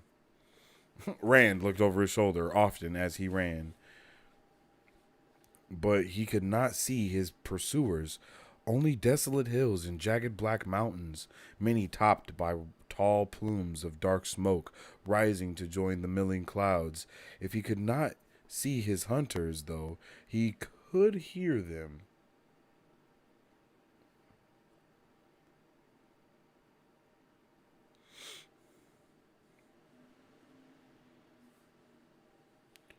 Howling behind him, guttural voices shouting with the glee of the chase, howling with the joy of blood to come. Trollocs coming closer, and his strength was almost gone. With desperate haste, he scrambled to the top of a knife-edged ridge, then dropped to his knees with a groan. Below him, a sheer rock wall fell away, 1,000-foot cliff plummeting into a vast canyon. Steamy mist covered the canyon floor, their thick gray surface rolling in grim waves. Rolling and breaking against the cliff beneath him, but more slowly than any ocean wave had ever moved. Patches of fog glowed red for an instant, as if great fires had suddenly flared beneath, then died. Thunder rumbled in the depths of the sky, and lightning crackled through the gray, sometimes striking up at the sky. It was not the valley itself that sapped his strength and filled the empty space left with helplessness. From center of the furious vapors, a mountain thrust upward, a mountain taller than any he had ever seen in the mountains of mist, a mountain as black as the loss of all hope. That bleak stone spire, a dagger stabbing at the heavens, was the source of his desolation. He had never seen it before, but he knew it. The memory of it flashed away like quicksilver when he tried to touch it, but the memory was there. He knew it was there. Flashed away like quicksilver? What does quicksilver mean?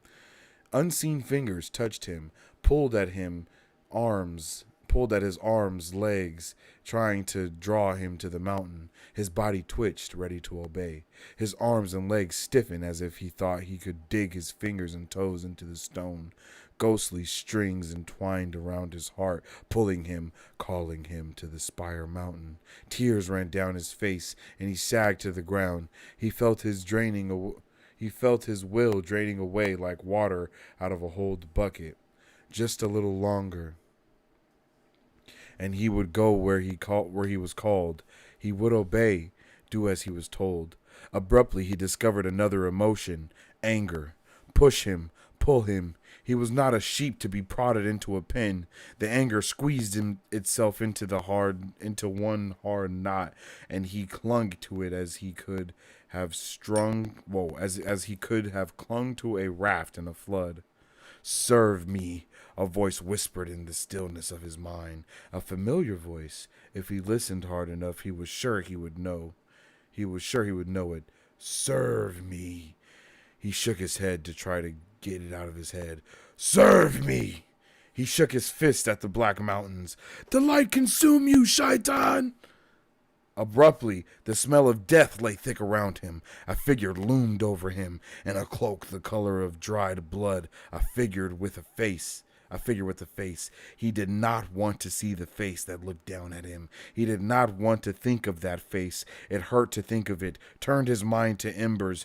A hand reached toward him, not caring if he fell over the edge. He threw himself away. He had to get away, far away. He fell, flailing at the air, wanting to scream, finding no breath for screaming, no breath at all. Abruptly, he was no longer in the barren, no longer falling. Winter brown grass flattened under his boots. It seemed like flowers. He almost laughed to see scattered trees and bushes leafless as they were, dotting the gently rolling plain that now surrounded him. In the distance reared a single mountain, its peak broken and split, but this mountain brought no fear or despair. It was just a mountain, though oddly out of place. There was no other in sight.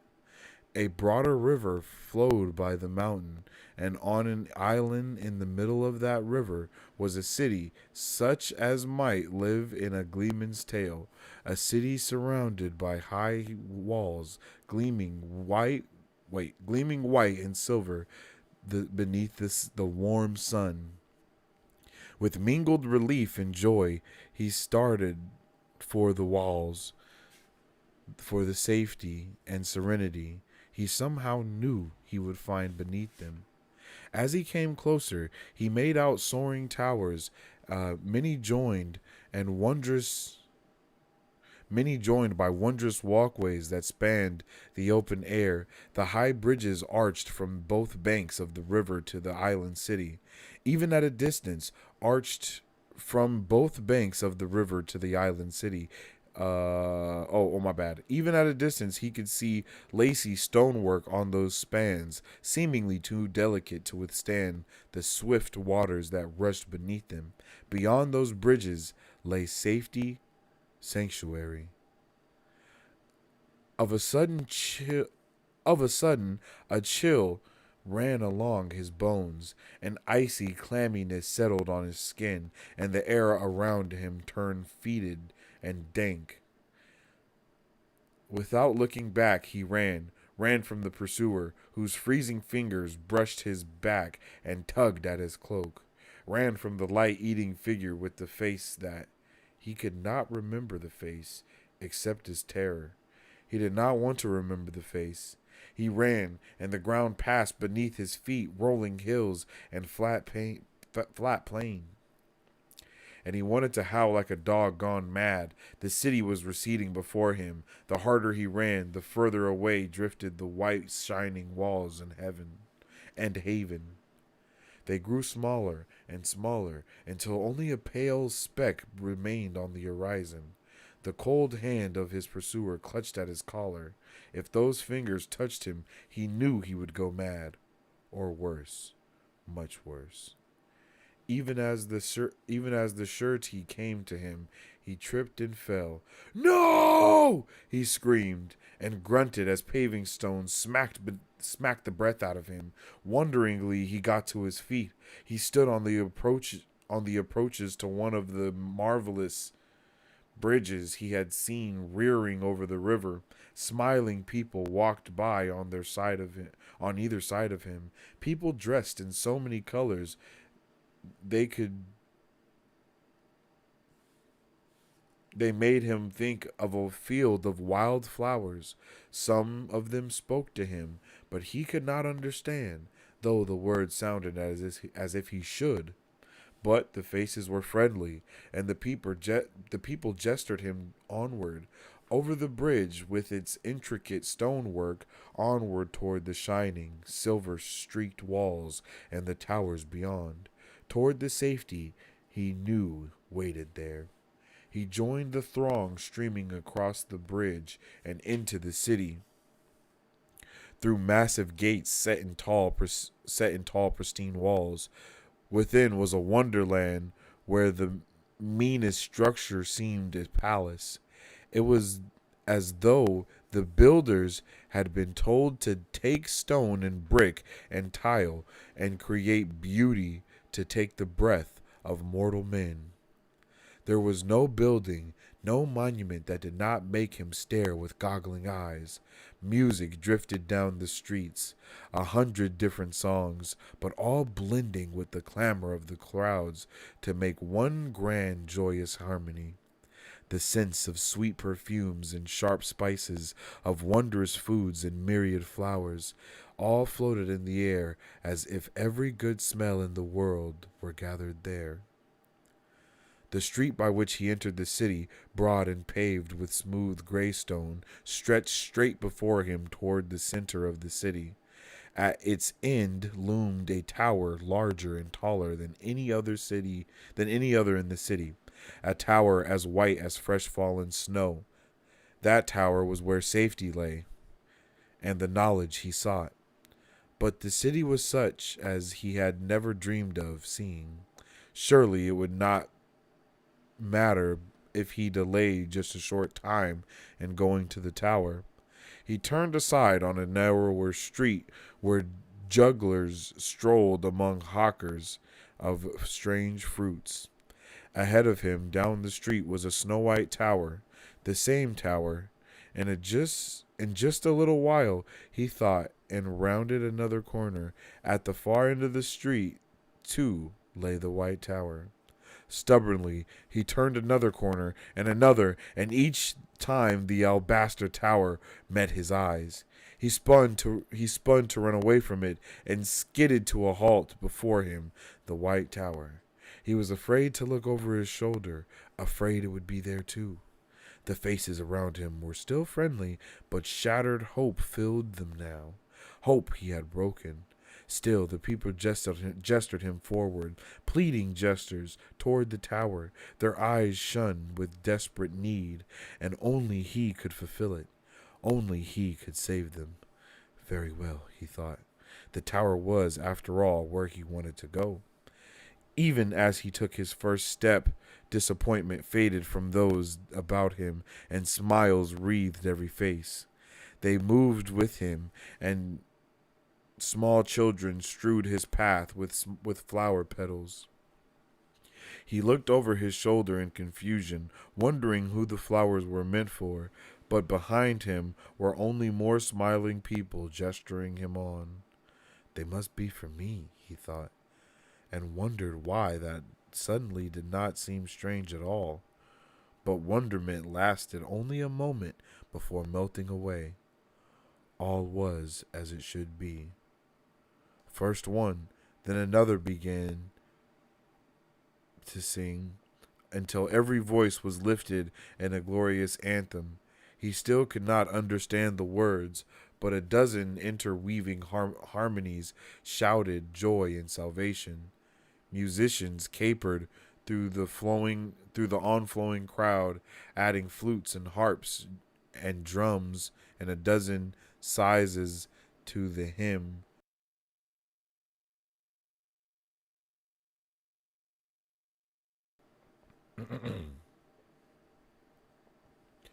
And all the songs he had heard before blended in without seam. Girls danced around him, laying garlands of sweet-smelling blossoms across his shoulders, twining them about his neck. They smiled at him, their delight growing with every step he took. He could not help but smile back. His feet itched to join in their dance, and even as he thought of it, he was dancing, his steps fitting as if he had known it all from birth. He threw back his head and laughed. His feet were lightest than they had ever been, dancing with... He could not remember the name, but it did not seem important. "It is your destiny," a voice whispered in his head, and the whisper was a thread in the paean. Carrying him like a twig on the crest of a wave, the crowd flowed into a huge square in the middle of the city, and for the first time he saw that the White Tower rose from a great palace of pale marble, sculpted rather than built, curving walls and swelling domes, and delicate spires fingering the sky. The whole of it made him gasp in awe. Broad stairs of pristine stone led up from the square, and at the foot of those stairs the people halted. But their song rose ever higher. The swelling voices buoyed his feet. Your destiny, the voice whispered, insistent now, eager. He no longer danced, but neither did he stop. He mounted the stairs without hesitation. This was where he belonged. Scrollwork covered the massive doors at the top of the stairs, carvings so intricate and delicate that he could not imagine a knife blade fine enough to fit. The portals swung open, and he went in. They closed behind him with an echoing crash like thunder.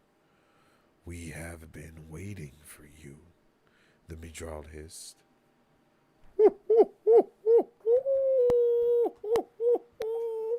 Yo, that shit, son, they was going crazy. Like, that is amazing. That is so, powerful, bro. So powerful. So powerful. So powerful. I love it. Like, one hell of a dream. One hell of a dream. Like, just painting the scene of beautiful calamity. 'Cause, man, what? Like, I don't even know what to say about that. You know, like, it's just so fantastic.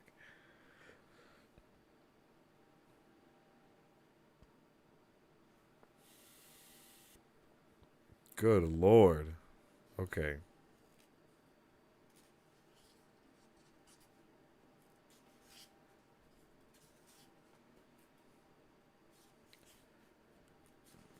Bro was set tripping, yelling at Shaitan and all of that. I love that he woke up and was like, yo, is it still bad if I say it, even in my dream? Like, that's how serious this shit is. We're not playing. You never know what's gonna happen.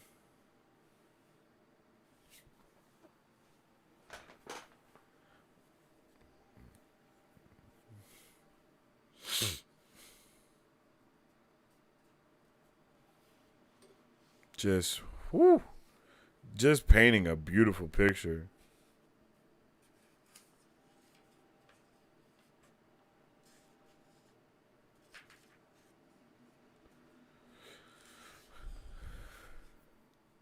And then everyone immediately just turns on Moiraine. That shit was crazy.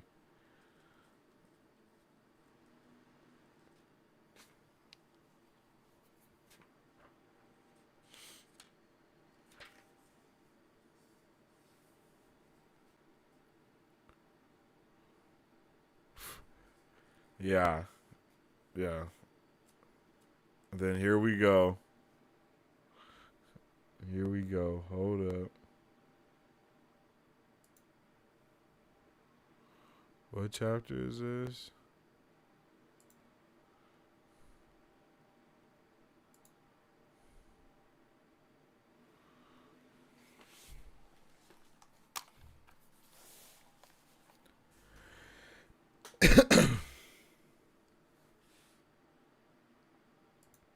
Chapter 9. Tellings of the Wheel.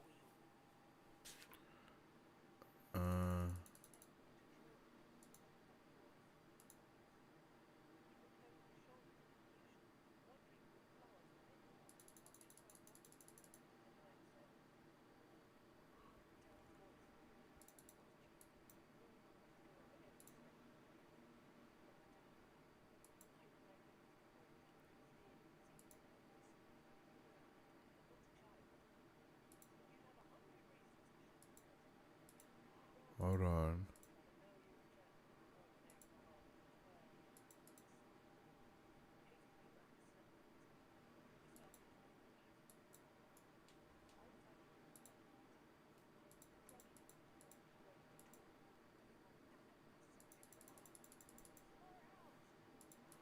Okay. Come on, my bad.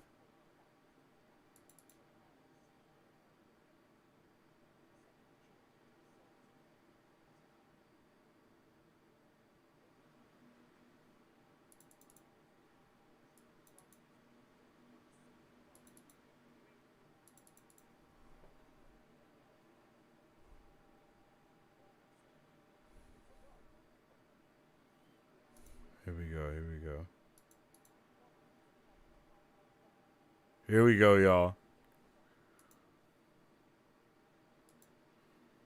Let's get it. I'm not gonna lie, this is basically my favorite part.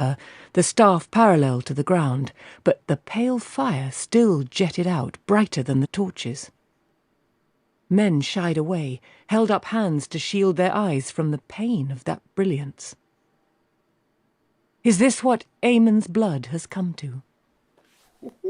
The Aes Sedai's voice was not loud, but it overwhelmed every other sound. Little people squabbling for the right to hide like rabbits. You have forgotten who you were, forgotten what you were. But I had hoped some small part was left. Bruh. Some memory in blood and bone. Some shred to steel you for the long night coming. No one spoke. The two Coplins looked as if they never wanted to open their mouths again. Bran said, "Forgotten who we were? We are who we always have been, honest farmers and shepherds and craftsmen. Two Rivers folk." Man. To the south, Moraine said, lies the river you call the White River. But far to the east of here, men call it still by its rightful name, Menetherindrael. In the old tongue, waters of the mountain home. Sparkling waters that once coursed through a land of bravery and beauty. 2,000 years ago, Menetherindrael flowed by the walls of a mountain city so lovely to behold that Ogier stonemasons came to stare in wonder. Oh my goodness. Farms and villages covered this region, and that you call the Forest of Shadows as well, and beyond. But all of those folk thought of themselves as the people of the mountain home. The people of Menetherin. Their king was Aemon Alcar Altorin, Aemon son of Car, son of Torin, and Eldrine Allan Carlan was his queen. Aemon, a man so fearless that the greatest compliment for courage any could give, even among his enemies, was to say a man had Aemon's heart. Eldrine, so beautiful that it was said the flowers bloomed to make her smile. Bravery and beauty and wisdom, and a love that death could not sunder. Weep, if you have a heart, for the loss of them, for the loss of even their memory. Weep, for the loss of their blood. She fell silent then, but no one spoke. Rand was as bound as the others in the spell she had created.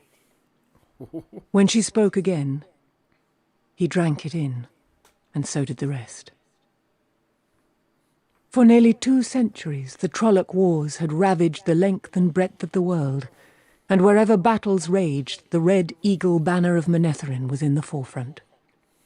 The men of Menetherin were a thorn to the Dark One's foot, and a bramble to his hand. Sing of Menetherin, that would never bend knee to the shadow. Sing of Menetherin, the sword that could not be broken. Oh. They were far away, the men of Menetherin, on the field of Bekar, called the Field of Blood, when news came that a Trolloc army was moving against their home. Too far to do else but wait to hear of their land's death, for the forces of the Dark One meant to make an end of them. Kill the mighty oak by hacking away its roots. Too far to do else but mourn. But they were the men of the mountain home. Without hesitation, without thought for the distance they must travel, they marched from the very field of victory, still covered in dust and sweat and blood. Day and night they marched, for they had seen the horror Trolloc army left behind it, and no man of them could sleep while such a danger threatened Manetheren. They moved as if their feet had wings, marching further and faster than friends hoped or enemies feared they could. At any other day, that march alone would have inspired songs. When the Dark One's armies swooped down upon the lands of Manetheren, the men of the mountain home stood before it, with their backs to the Tarandrel. Some villager raised a small cheer then, but Moraine kept on as if she had not heard. The host that faced the men of Manetheren was enough to daunt the bravest heart. Ravens blackened the sky. Trollocs blackened the land.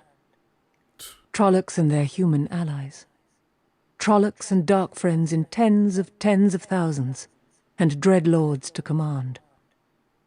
At night their cook fires outnumbered the stars, and dawn revealed the banner of Baalzamon at their head. Baalzamon, heart of the dark, an ancient name for the father of lies. The Dark One could not have been free of his prison at Sheol Ghul, for if he had been, not all the forces of humankind together could have stood against him. But there was power there. Dreadlords, and some evil that made that light-destroying banner seem no more than right, and sent a chill into the souls of the men who faced it. Yet they knew what they must do. Their homeland lay just across the river. They must keep that host and the power with it from the mountain home. Aemon had sent out messengers. Aid was promised if they could hold for but 3 days at the Tarandrel. Hold for 3 days against odds that should overwhelm them in the first hour. Yet somehow, through bloody assault and desperate defence, they held through an hour, and the second hour, and the third. For 3 days they fought, and though the land became a butcher's yard, no crossing of the Tarandrel did they yield. By the third night, no help had come, and no messengers, and they fought on alone, for 6 days, for 9. And on the 10th day Aemon knew the bitter taste of betrayal. No help was coming, and they could hold the river crossings no more. What did they do? Harry demanded. Torch fires flickered in the chill night breeze, but no one made a move to draw a cloak tighter. Aemon crossed the Tarandrel, Moraine told them, destroying the bridges behind him. And he sent word throughout his land for the people to flee, for he knew the powers with the Trolloc horde would find a way to bring it across the river. Even as the word went out, the Trolloc crossing began, and the soldiers of Manetheren took up the fight again, to buy with their lives what hours they could for their people to escape. From the city of Manetheren, Eldrine organized the flight of her people into the deepest forests and the fastness of the mountains. But some did not flee. First in a trickle, then a river, then a flood, men went not to safety, but to join the army fighting for their land, shepherds with bows, and farmers with pitchforks, and woodsmen with axes. Women went too, shouldering what weapons they could find, and marching side by side with their men. No one made that journey who did not know they would never return. But it was their land. It had been their fathers', and it would be their children's, and they went to pay the price of it. Not a step of ground was given up until it was soaked in blood. But at last the army of Manetheren was driven back. Back to here, to this place you now call Emond's Field. And here the Trolloc hordes surrounded them. Oh. Her voice held the sound of cold tears. Trolloc dead, and the corpses of human renegades piled up in mounds, but always more scrambled over those charnel heaps in waves of death that had no end. There could be but one finish. No man or woman who had stood beneath the banner of the Red Eagle at that day's dawning still lived when night fell. The sword that could not be broken was shattered. in the mountains of mist, alone in the emptied city of Manetherin, Eldrine felt Aemon die, and her heart died with him. And where her heart had been was left only a thirst for vengeance. Vengeance for her love, vengeance for her people and her land. Driven by grief, she reached out to the true source and hurled the One Power at the Trolloc army. And there the Dreadlords died wherever they stood, whether in their secret councils or exhorting their soldiers. In the passing of a breath, the Dreadlords and the generals of the Dark One's host burst into flame. Fire consumed their bodies, and terror consumed their just victorious army. Now they ran like beasts before a wildfire in the forest, with no thought for anything but escape. North and south they fled. Thousands drowned attempting to cross the Tarandrel without the aid of the Dreadlords, and at the Manetherindrel they tore down the bridges in their fright at what might be following them. Where they found people, they slew and burned, but to flee was the need that gripped them. Until at last, no one of them remained in the lands of Manetherin. They were dispersed like dust before the whirlwind. The final vengeance came more slowly. But it came when they were hunted down by other peoples, by other armies in other lands. None was left alive of those who did murder at Aemon's field. But the price was high for Manetherin. Eldrine had drawn to herself more of the One Power than any human could ever hope to wield unaided. As the enemy generals died, so did she die, and the fires that consumed her consumed the empty city of Manetherin, even the stones of it, down to the living rock of the mountains. Yet the people had been saved. Nothing was left of their farms, their villages, or their great city. Some would say there was nothing left for them, nothing but to flee to other lands where they could begin anew. They did not say so. They had paid such a price in blood and hope for their land as had never been paid before, and now they were bound to that soil by ties stronger than steel. Other wars would rack them in years to come, until at last their corner of the world was forgotten, and at last they had forgotten wars and the ways of war. Bruh. Never again did Manetherin rise. Its soaring spires and splashing fountains became as a dream that slowly faded from the minds of its people. But they, and their children, and their children's children, held the land that was theirs. They held it when the long centuries had washed the why of it from their memories. They held it until today. There is you. Weep for Manetherin. Weep for what is lost forever. Bruh. The fires on Moria.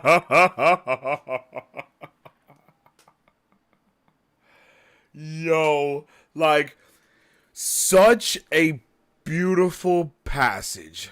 How just powerful is that to give us even more understanding of how important this land is to these people and why it's so important to them. They literally have fought their entire they have fought generations to protect, love, and care for this land that was almost forced upon them, or they were forced to stay there, and then it became a part of their being to protect that land because that's all they knew was to protect it. And the way that story is lost in translation for the people but is still known is just a freaking it's a awesome way to do some world building and to give us some lore is by telling people about themselves and they don't even know whether your story is true or not. And that's literally like the next thing that's said is like, I don't know about your story, but you know what I mean? Like, I don't know if that's true, but this, that, and the other, like, that right there is just a freaking fantastic way to give us that sense of understanding and that sense of this is what's going on. This is where we're at, and this is what we're doing. All right, so that's the end of chapter 9. Let's talk about the dream and the amazing what is that? Like storytelling? Is that a story being told? I guess that's just lore, like a lore story, a story lore. I don't know terms. I'm sorry. All right, let's see. I'm back. Yo, what's up, buddy? Curbs? Welcome back. I was driving and listening. Ooh, let's go. The teacher, mentor, sensei is a common figure in stories like this, aka Hero's Journey. One more recent was Tony Stark and Yin Sin in the MCU. Oh, okay. I understand what you're saying. I could get with that. I am going to love finally introducing Sensei to all the dream sequences. Man, because y'all was definitely, I remember Marisu, you was kind of tripping about how the first season kind of handled the dreams. And it was like, what the? You were like, okay, yes for the dreams, but no for how the dreams. I remember that was going on. Moiraine telling him to tell her if he has nightmares. Rand, hell no. For real. Stark and Peter as well. Ooh, okay. That show would have had so much more budget and so many more episodes to do some of these dream sequences. They're so trippy. This one is definitely trippy. This is like Spider-Man Far From Home vibe. When he's like finessed by Mephisto and he has him like looking and going through all those sequences and things. It's basically that. It's like mom saying, you can talk to me, but no one ever believes that. Exactly. Quicksilver is an older term for mercury, a liquid metal. Oh, Marisu, please tell me more about this liquid metal and Quicksilver and why it obtained that name. Also a Kevin Bacon movie. Yes, but my answer is nerdier. I agree. Is it? I just pulled a 80s movie about bike messengers. Yeah, that's different terms of nerd, but I'm sorry, Marisu gets it. Just surprised no one mentioned Magneto's son yet. No, that's why I was asking what is Quicksilver, because I immediately was thinking Marvel Quicksilver, and I'm like, why is the name Quicksilver here? I didn't know the correlation, and I still don't. But I would like to know it. So please inform me as to what's up with that. That's Sensei's job. Facts. The description of Tarvalon is so cool. Props for the dramatic reading. I appreciate you. Thank you very much. But is it Tarvalon or Tarvalon or Talvalon? Tarvalon or Tarvalon? What? Nah, it's Tarvalon, right? Tarvalon? Tarvalon. How do you say it? The alabaster spire filled his eyes. I feel like I've read that phrase elsewhere. Where? I go with Tarvalon since it's named after Avalon from King Arthur. That's what RJ says, but what does he know? Come on now. It's all subjective. We have at least 2 pronunciations for every name. I don't know. Is it subjective? Or because I'm like, I don't know. If people start pronouncing stuff in my book differently, I'm going to be like, that is not how you pronounce it. Boy, I don't know if Robert Jordan was that type of way. You know what I mean? I can just hear Michael Kramer saying Tarvalon. I don't know how to pronounce that. Tarvalon. Like what? So many times I can't think of anything else. Okay, map guy. What does that Tarvalon design look like? Look, you got me a Tarvalon. I don't even know how to say it anymore. Damn it, Marisu. Okay, map guy. Do we have that Tarvalon design for me? Sure do, boss. Real freaking sexy, just like you asked. Perfect. It's all about North Harbor. You mean the design that look... Mari Sue. God damn, girl.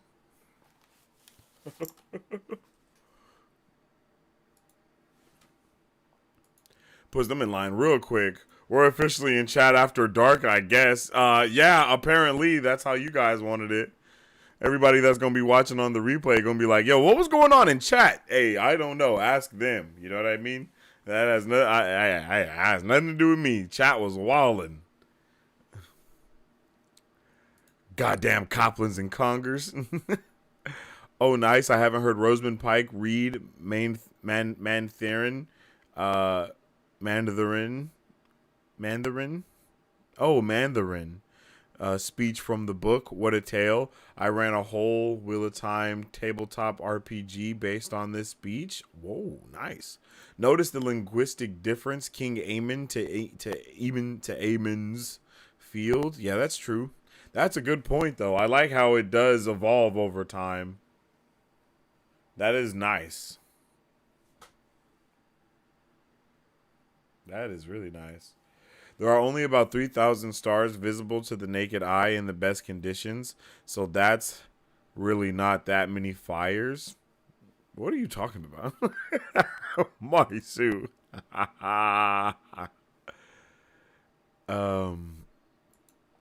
Aemon's blood, Taishar Mandarin.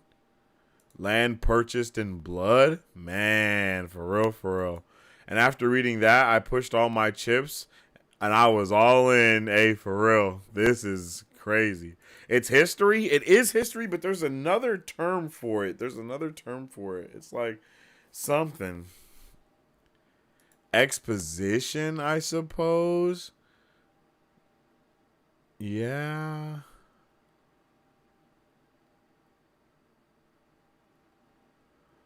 Yeah, exposition. Lore dumping, but entertaining. I think it is exposition, right? Exposition.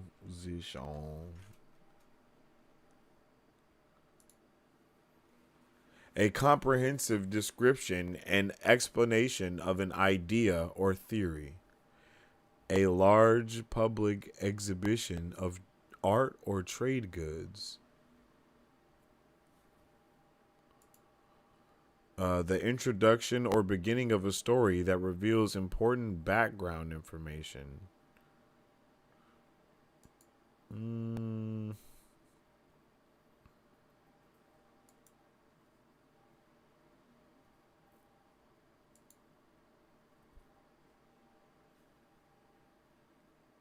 Yeah, I don't know. I'm lost.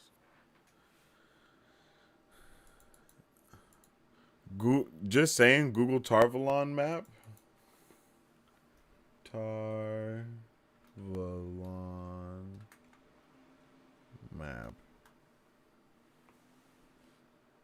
Images. Oh. That's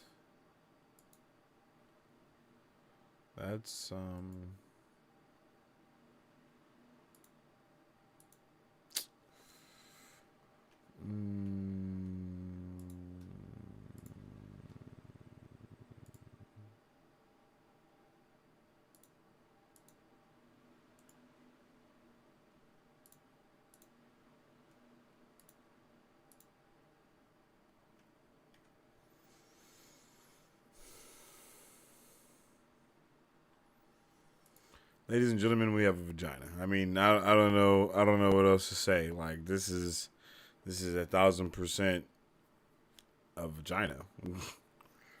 This is what's happening. Just like I mean, not very subtle. Good God. This is insane.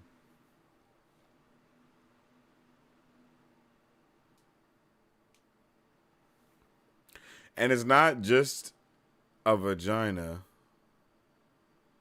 It's like vaginaception. Like, there's a vagina, like, within the vagina that's a vagina. You know what I'm saying? Like, does Tarvalon mean, like, vagina in Old English or something? There has to be, there has to be something there.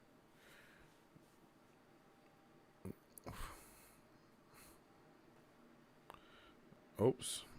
Like, what's happening here? I'm confused. I hope you find North Harbor for your wife's sake.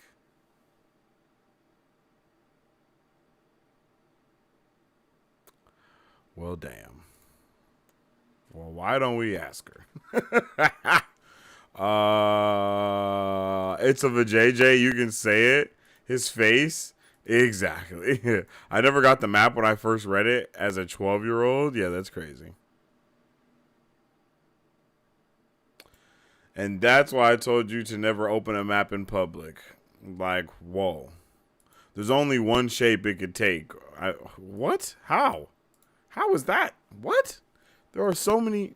I mean, up until now, I really didn't even think of vagina as a shape to be used in things. But here we are. Vagina.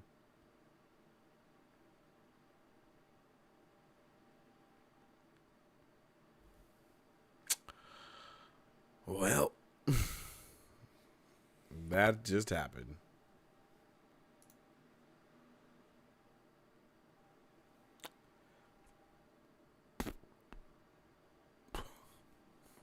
Wow.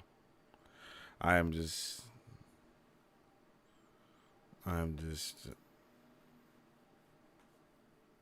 Marisu.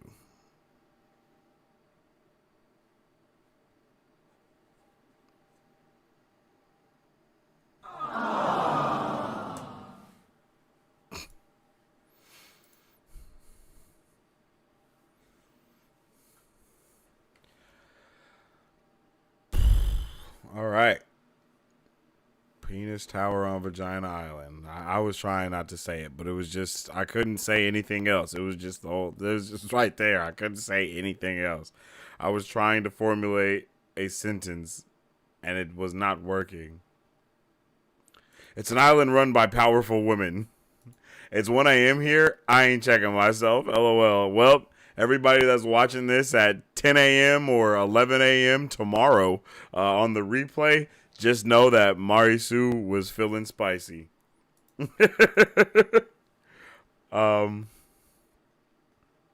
Or if you're listening to the podcast later on, just know that chat was spicy. I had nothing to do with it. It's not my fault. And Tarvalon is literally a vagina, so I can't do anything with that. All right, chapter 9.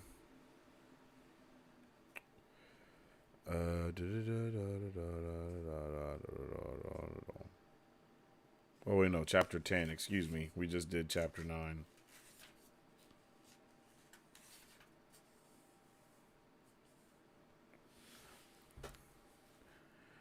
Chapter 10. Leave taking. And we have the staff as the icon again. Here we got Perrin showing up again and finding out that he has no wife. I love that Perrin is no nonsense at all. Like, he is a no nonsense type of guy, and I love that we get to kind of experience that a little bit more here. Good sleep well and wake ACM. Definitely hope you have a good night.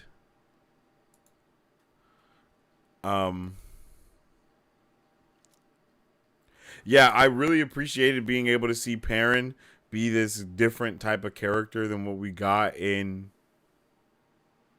you know, than what I pictured him as in my head. He seems a lot less gloomy and a lot more just down to earth and more of a realist, as to where, you know, in the show he's much more gloomy because, you know, he murdered his wife, and it definitely casts a big shadow over the character, and I don't feel like that shadow is nearly the same here. And I kind of like his character a little bit more in this book, in the books. Seeing him kind of be how he is and being very upfront about everything, and even though they're in this crazy situation, he's still trying to be very level-headed. Him along with Egwene, they're both trying to be very level-headed even in this crazy ass situation. And I think even, wait, let me just kind of, yeah. And Egwene's like, yo, this is where we get to see Egwene pull up and do her straight up detective mode.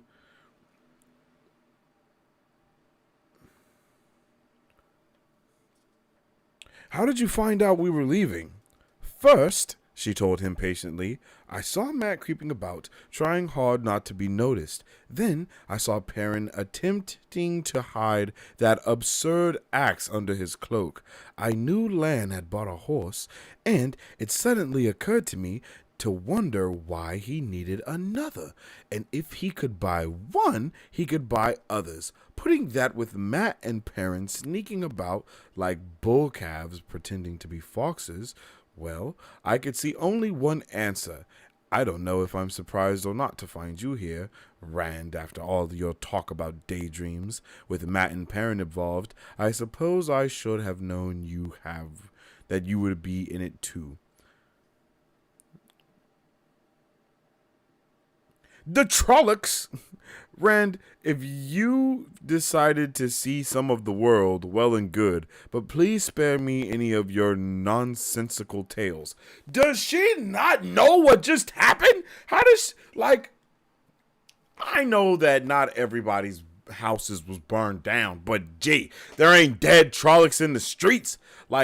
How does she not know about the why is she talking like she don't know about the Trollocs? Did I miss a part where, they were just hiding that? I know they was burning bodies and doing all of that type of stuff.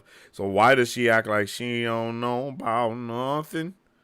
Somebody need to tell me something.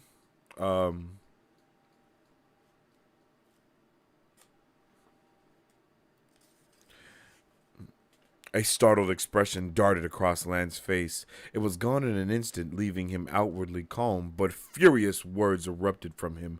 No, Moiraine! It is part of the pattern now, Lan. It is ridiculous. There's no reason for her to come along, and every reason for her not to. There is a reason for it. A part of the pattern, Lan. The warder's stony face showed nothing, but he nodded slowly. Yo... Moiraine is all about the wheel weaves as the wheel wills, baby. So you gotta be with it for surely and understand what's going on.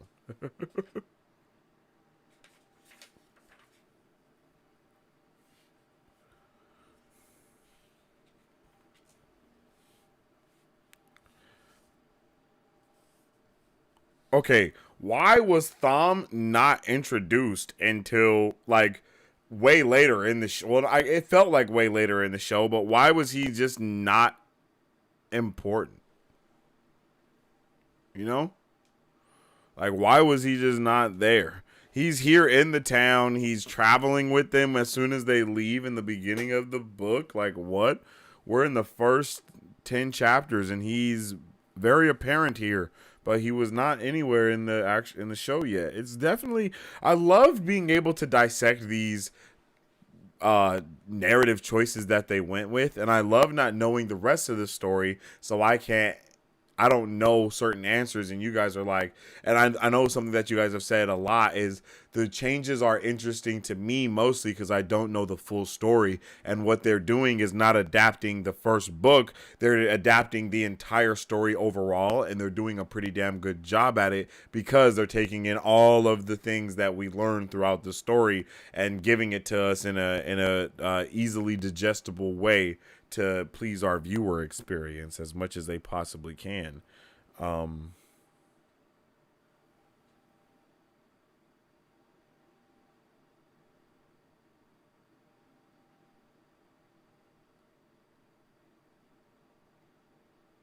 Yeah, I really appreciated being able to see her break it down. You know what I'm saying?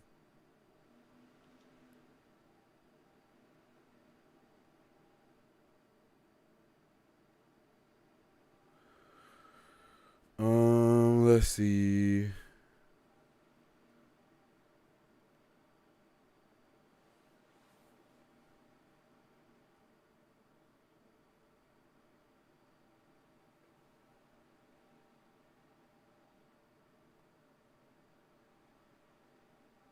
Oh, the introduction of wolves was awesome, of course. Wolves, Perrin exclaimed. Wolves don't like Trollocs, Blacksmith, and Trollocs don't like wolves. Or dogs either. If I heard wolves, I would be sure there were no Trollocs waiting out there for us. Like, what? I just the way they just subtly tell us stuff and give us information.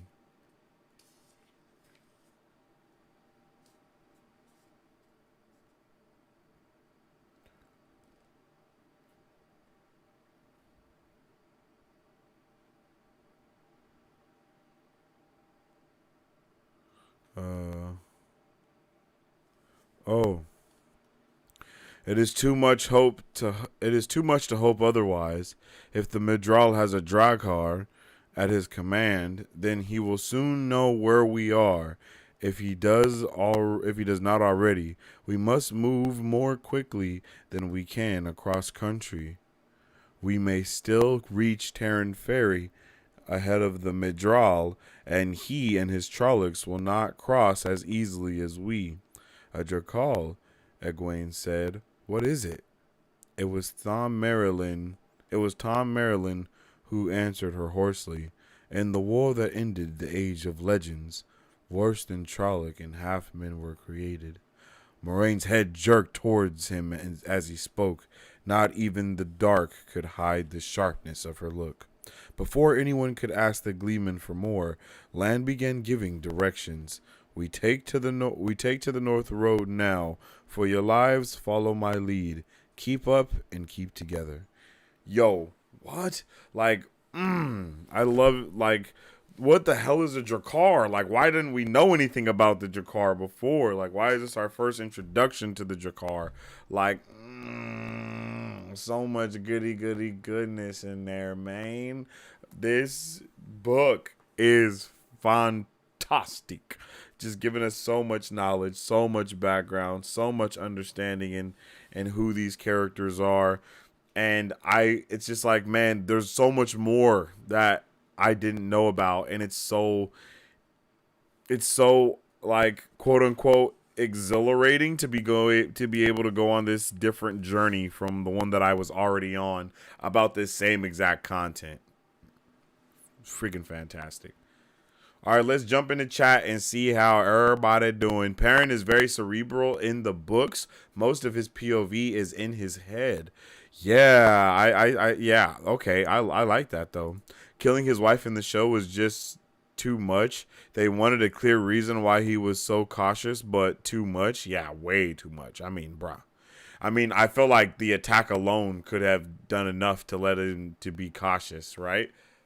I mean, he's a realistic person. Seeing Trollocs flips everything that he knows upside down on his head. Then he sees the Aes Sedai and the Warders. Like, I feel like that's enough right there already to kind of give him, you know, that type of shit. But I don't know what happens later, though. So who's to say?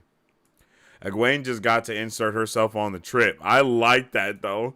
She was like, I'm coming. I know something's going on, and you ain't. You're not taking me. I don't know if the show realized what they were doing when they changed Egwene's inclusion to the group.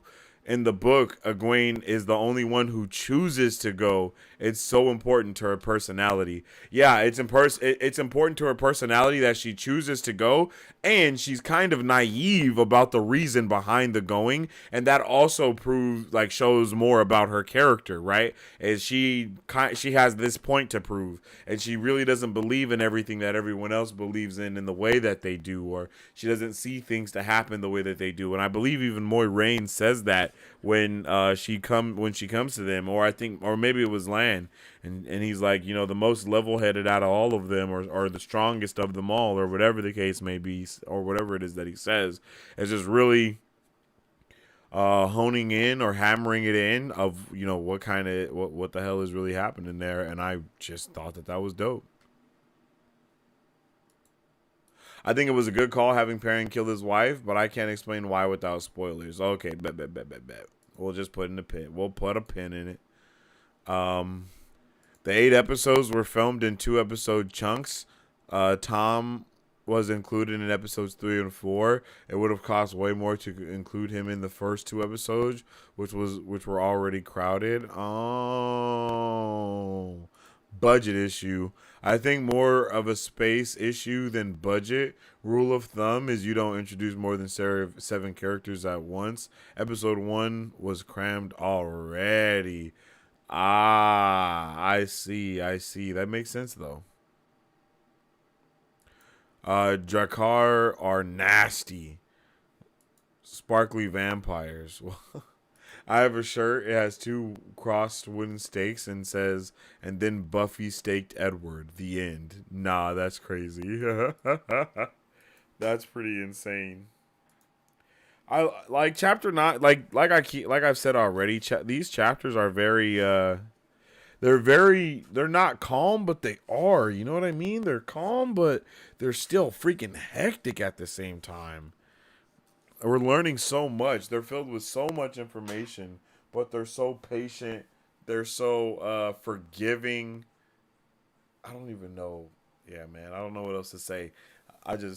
These are just some good freaking times.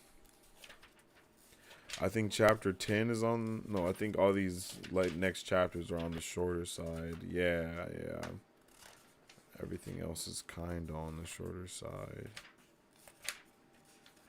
Oh, except chapter 12. No, chapter 12 is not too bad either. Oh, and then we got the new map. Okay, we got some good splitting up here going. Yo, shout out to Mari Sue for coming through with the W reading order or list, I guess you can say. Oh wait, no, we just did chapter 10. It's chapter 11. Whoops. I keep doing that because I keep going to the beginning of the chapter after we talk about it, so I know what chapter we're on, and then I forget it. All right, for this chapter, we are back to the tree.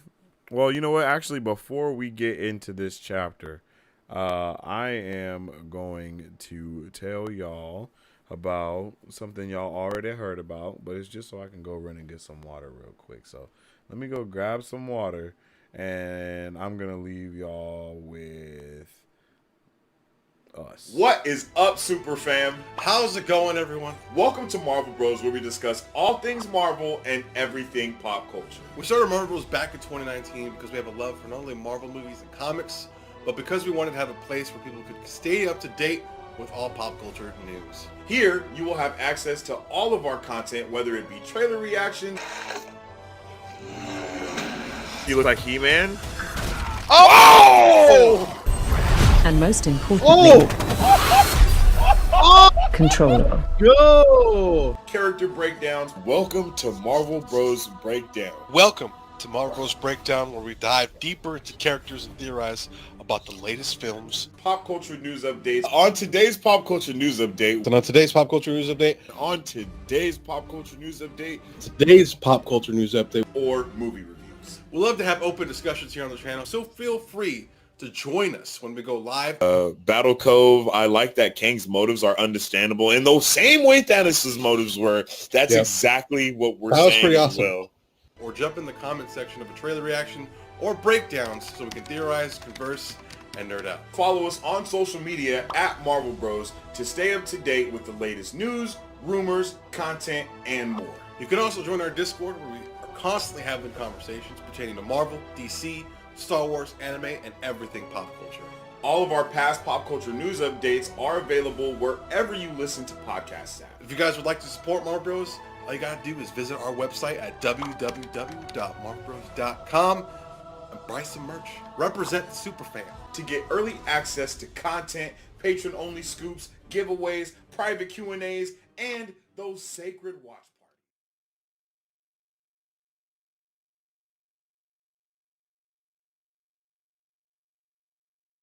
All right, and we are back, ladies and gentlemen. Right in the nick of time, too. You'll give me some water. I'm talking a lot, and I'm parched.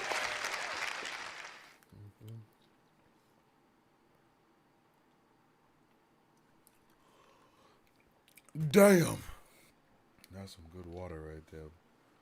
Let me tell you. All right. Chapter 11. The Road to Terran Ferry.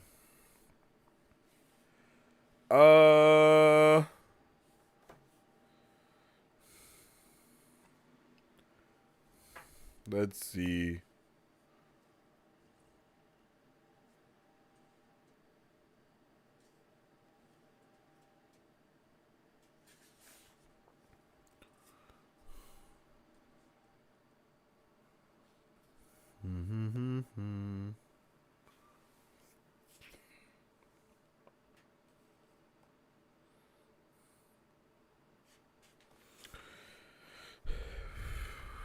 They had probably made the journey much. I can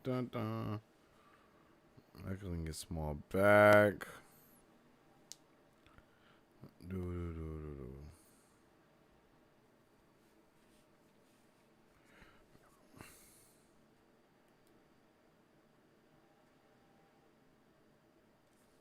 Oh, okay. Here's the part of Moiraine giving her, what's it called?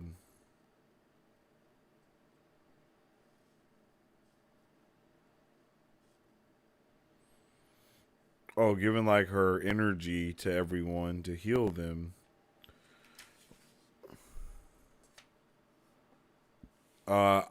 This is another thing that I definitely appreciated with letting us know that back in the day, the Aes Sedai was able to heal easily, easily from, the brink of death type of vibe, but it's not that way anymore. The power is different. The magic ain't as strong because it's missing the other half. The one power is missing the two power, you dig?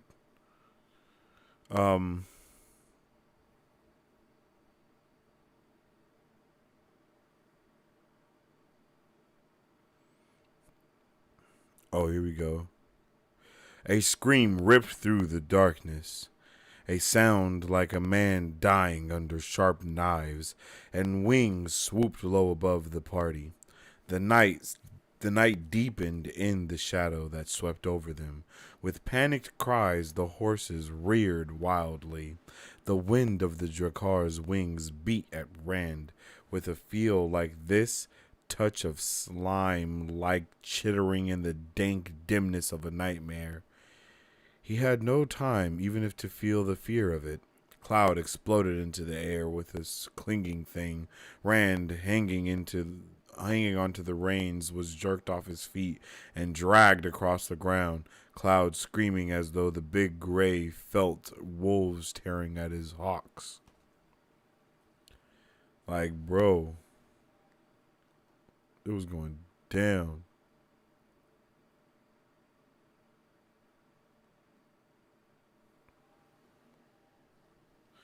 The Drakar would not have showed itself unless it had already reported our whereabouts to the Madral. It tracks us now, marking us for the half-men. He won't be far. Woo-hoo! Bonus points if you can do a drag car scream. What did it say that it was like?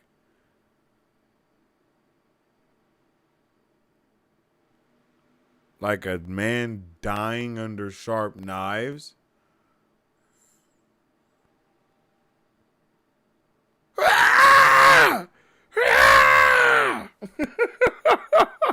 Just like that. There you go. Let's see. Hurry Rand.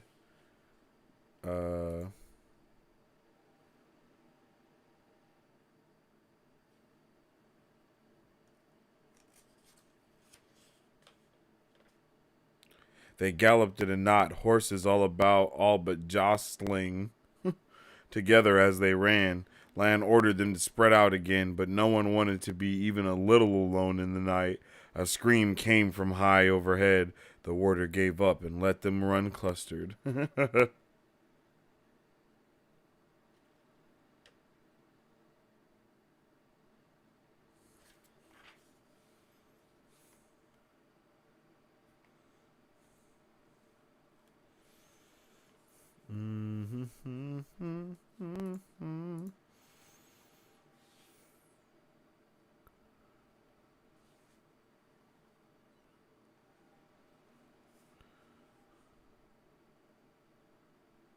The Drakkar shriek challenged the night. Egwene's face in the moonlight was smiling in excited delight. Her braids steamed. Wait, what?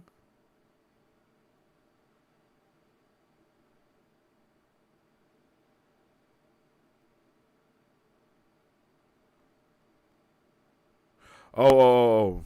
Bella ran with neck outstretched and tail and mane streaming in the wind of her running, matching the larger horses every stride. The Aes Sedai must have done something more than simply ridding her of fatigue. Egwene's face in the moonlight was smiling in excited delight. Her braids streamed behind like the horse's mane, and the gleam in her eyes was not all from the moon. Rand was sure. His mouth dropped open in surprise until a swallowed bitame set him off into a fit of coughing.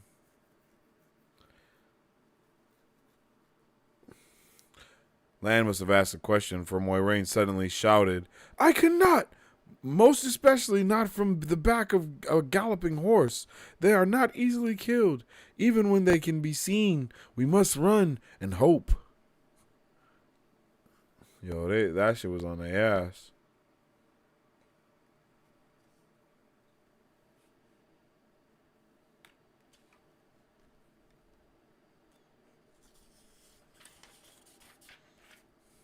Yeah.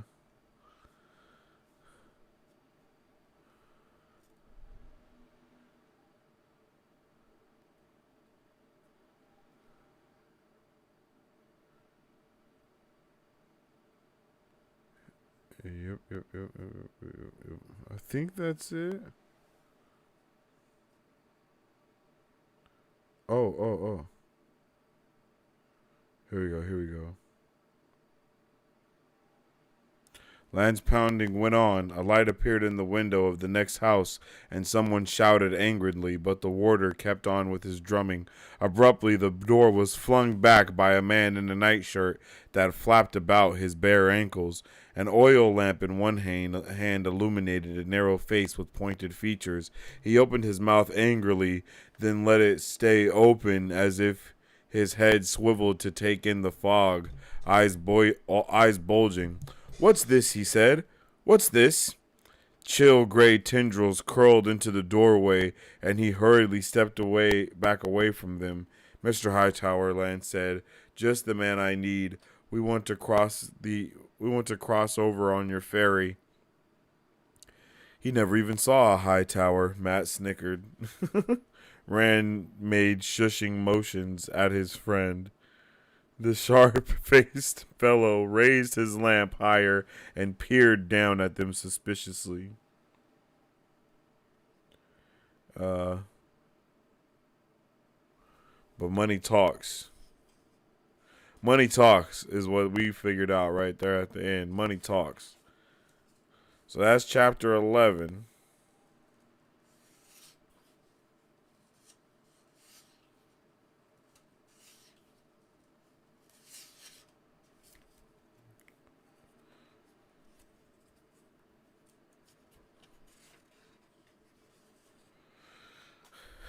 Points to Sensei.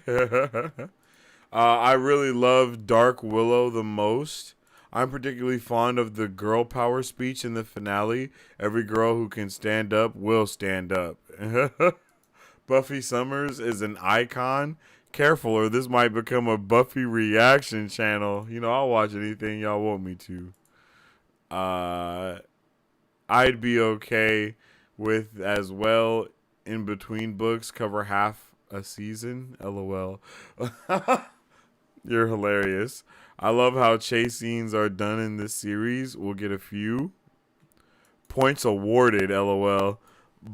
Bite me, pronounced bite me because they bite you.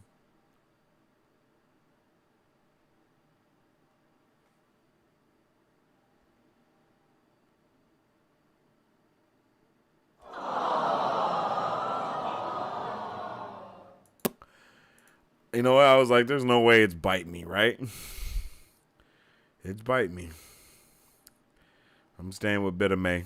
The Bitter Mays. Sounds like an award ceremony.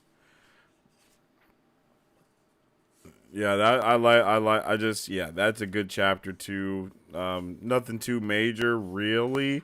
Well, introduction of a new creature, which is lit. Book Hightower should count his blessings against the lives. She's right. It is bite me. Yeah, bite me is crazy. I don't know what RJ was on, but he was on something for sure. Bite me, taint, vagina on the map. Like, what are we doing, my G? My boy needed some cheeks or what? I don't know what was going on. Let's see.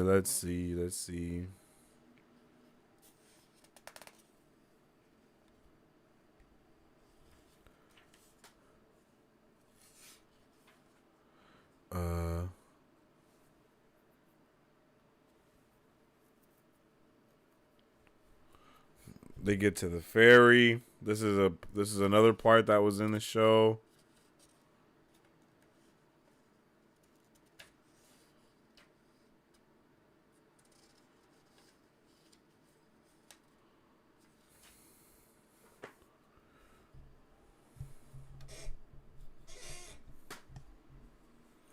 These are bad days. Oh, okay, let's see. Lan chuckled dryly. Robbing a stranger is one thing. Dealing with a half-man is something else. Again, can you really see him ferrying Trollocs over, especially in this fog? No matter how much gold was offered, or even talking to a Midral. If he had any choice, just the thought of it would keep him running for a month.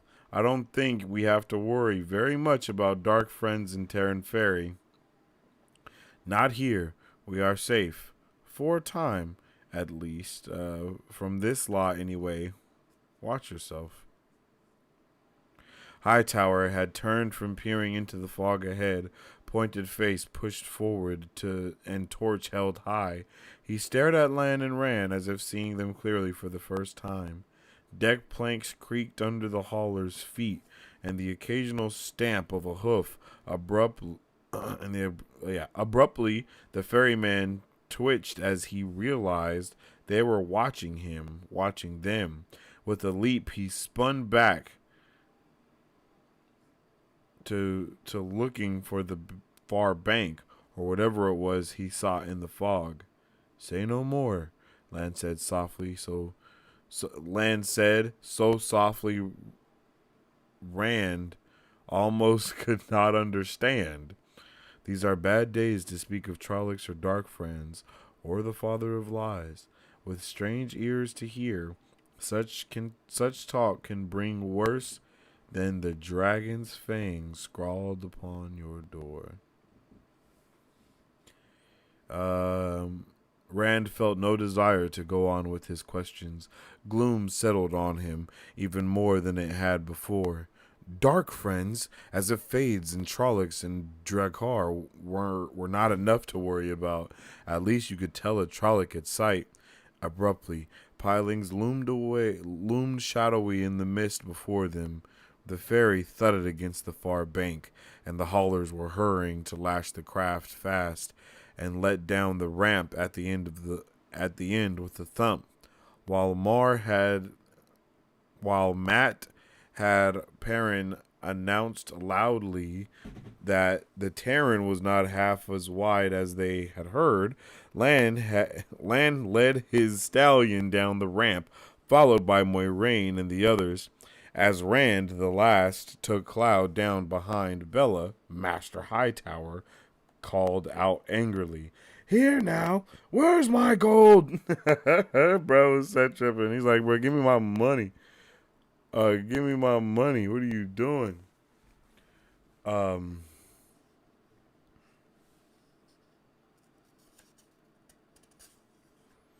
Let's see.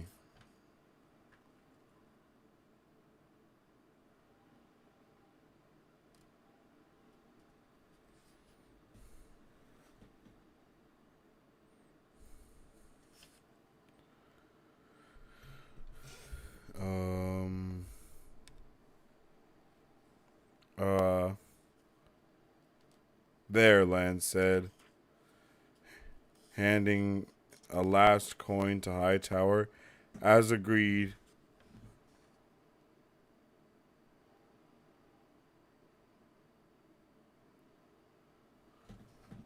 he did not put up his purse, and the fairy-faced man eyed it greedily. Head swiveled back toward the mist-cloaked ferry. The torches remaining on board were a pair of dim, fuzzy points of light. The landing groaned, and with a thunderous crack of snapping wood, the twin glows lurched, then began to revolve. Egwene cried out wordlessly, and Thom cursed. "It's loose!" Hightower screamed, grabbing his haulers. He pushed them towards the end of the landing. "The ferry's loose, you fools! Get it! Get it!" The haulers stumbled a few steps under Hightower's shoves, then stopped. The faint lights on the ferry spun faster, then faster still. The fog above them swirled, sucked into a spiral. The landing trembled. The crackling and splintering of wood filled the air as the ferry began breaking apart. "Whirlpool?" one of the haulers said, his voice filled with awe. "No whirlpool on the Terran." Hightower sounded empty. "Never been a whirlpool." "An unfortunate occurrence." Moiraine's voice was hollow in the fog that made her a shadow as she turned from the river. "Unfortunate," Lan agreed in a flat tone. "It seems you'll be carrying no one else across the river for a time, and ill that you lost your craft in your service." He delved again into his purse, ready in his hand. "This should repay you." For a moment, Hightower stared at the gold glinting in Lan's hand in the torchlight. Then his shoulders hunched and his eyes darted to others he had carried across, made indistinct by the fog. The Aemon's fielders stood silently. Bro was like, "What the hell is going on?" "I'm rolling."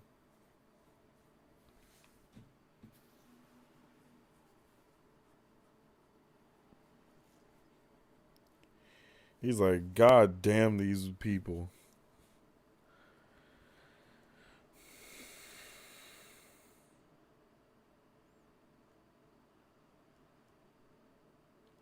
The water and the Aes Sedai stood conferring beside their horses, a short distance beyond the border of the fog. The others huddled a little apart. Even in the moonlight darkness, their nervousness was palpable. All eyes were on Lan and Moiraine, and all but Egwene were leaning back as if torn between losing their pair and getting too close. Rand trotted the last few spans to Egwene's side, leading Cloud, and she grinned at him. He did not think the shine in her eyes was all from moonlight. It follows the rivers as if drawn with a pen. Moiraine was saying in satisfied tones, "There are not 10 women in Tarvalon who could do that unaided, not to mention from the back of a galloping horse." "I don't mean to complain, Moiraine Sedai," Tom said, sounding oddly diffident for him. "But would it not have been better to cover us a little further, say to Berlin? If that Drakkar looks on the side of the river, we'll lose everything we have gained." "Drakkar are not very smart, Master Merlin," the Aes Sedai said dryly. "Fearsome and deadly, dangerous with sharp eyes, but little intelligence. It will tell the Midral that the side of the river is clear, but the river itself is cloaked for miles in both directions. The Midral will know the extra effort that cost me. He will have to consider that we may be escaping down the river, and that will slow him. He will have to divide his efforts. The fog should hold long enough that he will never be sure that we did not travel at least part way by boat. I could have extended the fog a little way toward Berlin instead, but then the Drakkar could search the river in a matter of hours, and the Midral would know exactly where we were headed." And here's another thing that I just loved about Moiraine is she knows some shit. She's on a whole other level, and I feel like the show took a little while to get to that point, but I love here we're letting it be known that Moiraine and Egwene are going to be putting their detective caps on. You know what I'm saying? And I just think that's a really dope thing that they put in here. And immediately Thom made a puffing sound and shook his head. "I apologize, Aes Sedai. I hope I did not offend."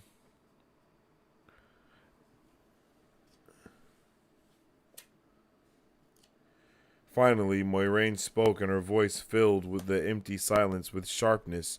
"You all want explanations, but if I explained my every action to you, I would have no time for anything else." In the moonlight, the Aes Sedai seemed taller, somehow almost looming over them. "Know this. I intend to see you safely in Tarvalon. That is the one thing you need to know."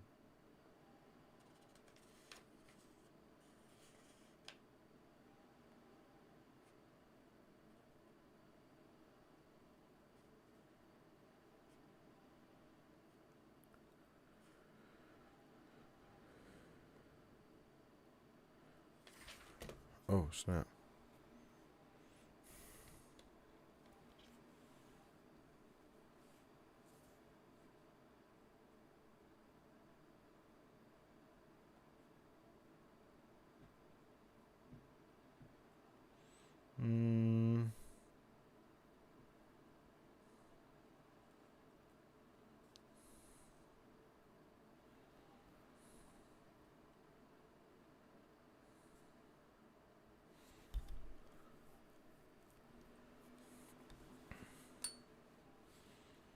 Let's see.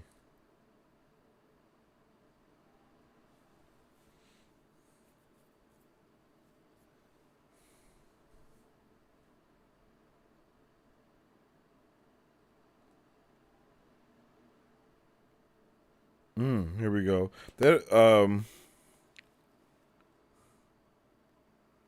horses.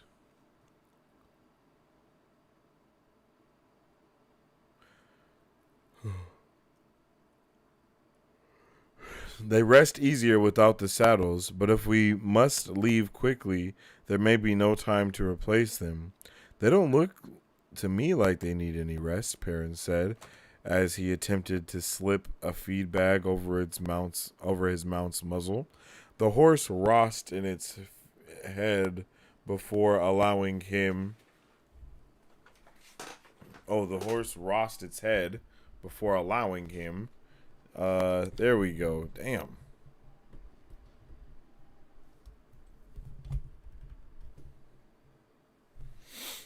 They do. Wait.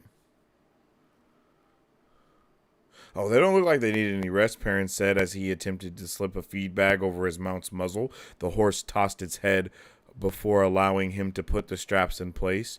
Rand was having difficulties with Cloud, too, taking 3 tries before he could get the canvas bag over the gray's nose. They do, Land told them. He straightened from hobbling his stallion. Oh, they can still run. They will run at their fastest if we let them. Right up to the second they drop dead from exhaustion. They never even felt. Which is freaking crazy. I would rather Moiraine Sedai had not had to do what she did, but it was necessary. He patted the stallion's neck and the horse bobbed his head as if acknowledging the warder's touch. We must go slowly with them for the next few days until they recover. More slowly than I would like, but with luck, it will be enough. Is that what she meant about tiredness? Something like that. But you will not have to worry about running yourself to death. Not unless things get a lot worse than they are. Just think of it as an extra night's sleep. The shrill scream of the Drakkar suddenly echoed from above fog-covered river. Even the horses froze. Again it came closer now, and again, piercing Rand's skull like needles. Then the cries were fading until they had faded away entirely. Luck. It searches the river for us. He gave a quick shrug and abruptly sounded matter-of-fact. Let's get inside. I could do with some hot tea and something to fill my belly. And just like that, they're in there.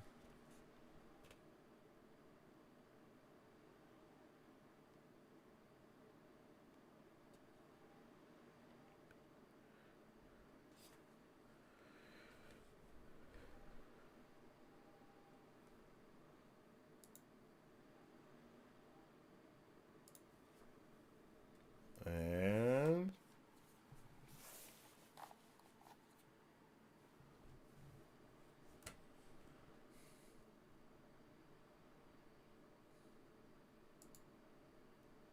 Chapter 12. Across. Across the town. Pose, at least insofar as putting his hand on his sword, which as they carried burned away on wooden planks. The ferry landing. He backed up carefully, making the grey back faint and out of the hauler's way. He shouted at his helpers, chivying them as they was, he thought in the fog. Say no more. That said, so softly Rand almost could not understand. Oh, with a sullen grimace, Fortune stopped, and a heavy mist faded away. Fog a little way toward Berlon instead, but then the drag car could search the river in a matter of hours, and the murderer would... alright, hold up.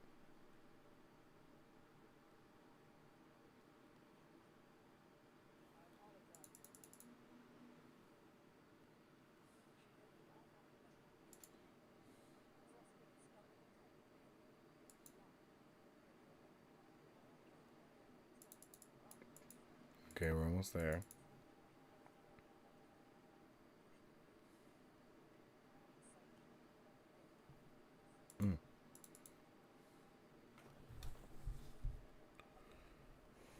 Here we go.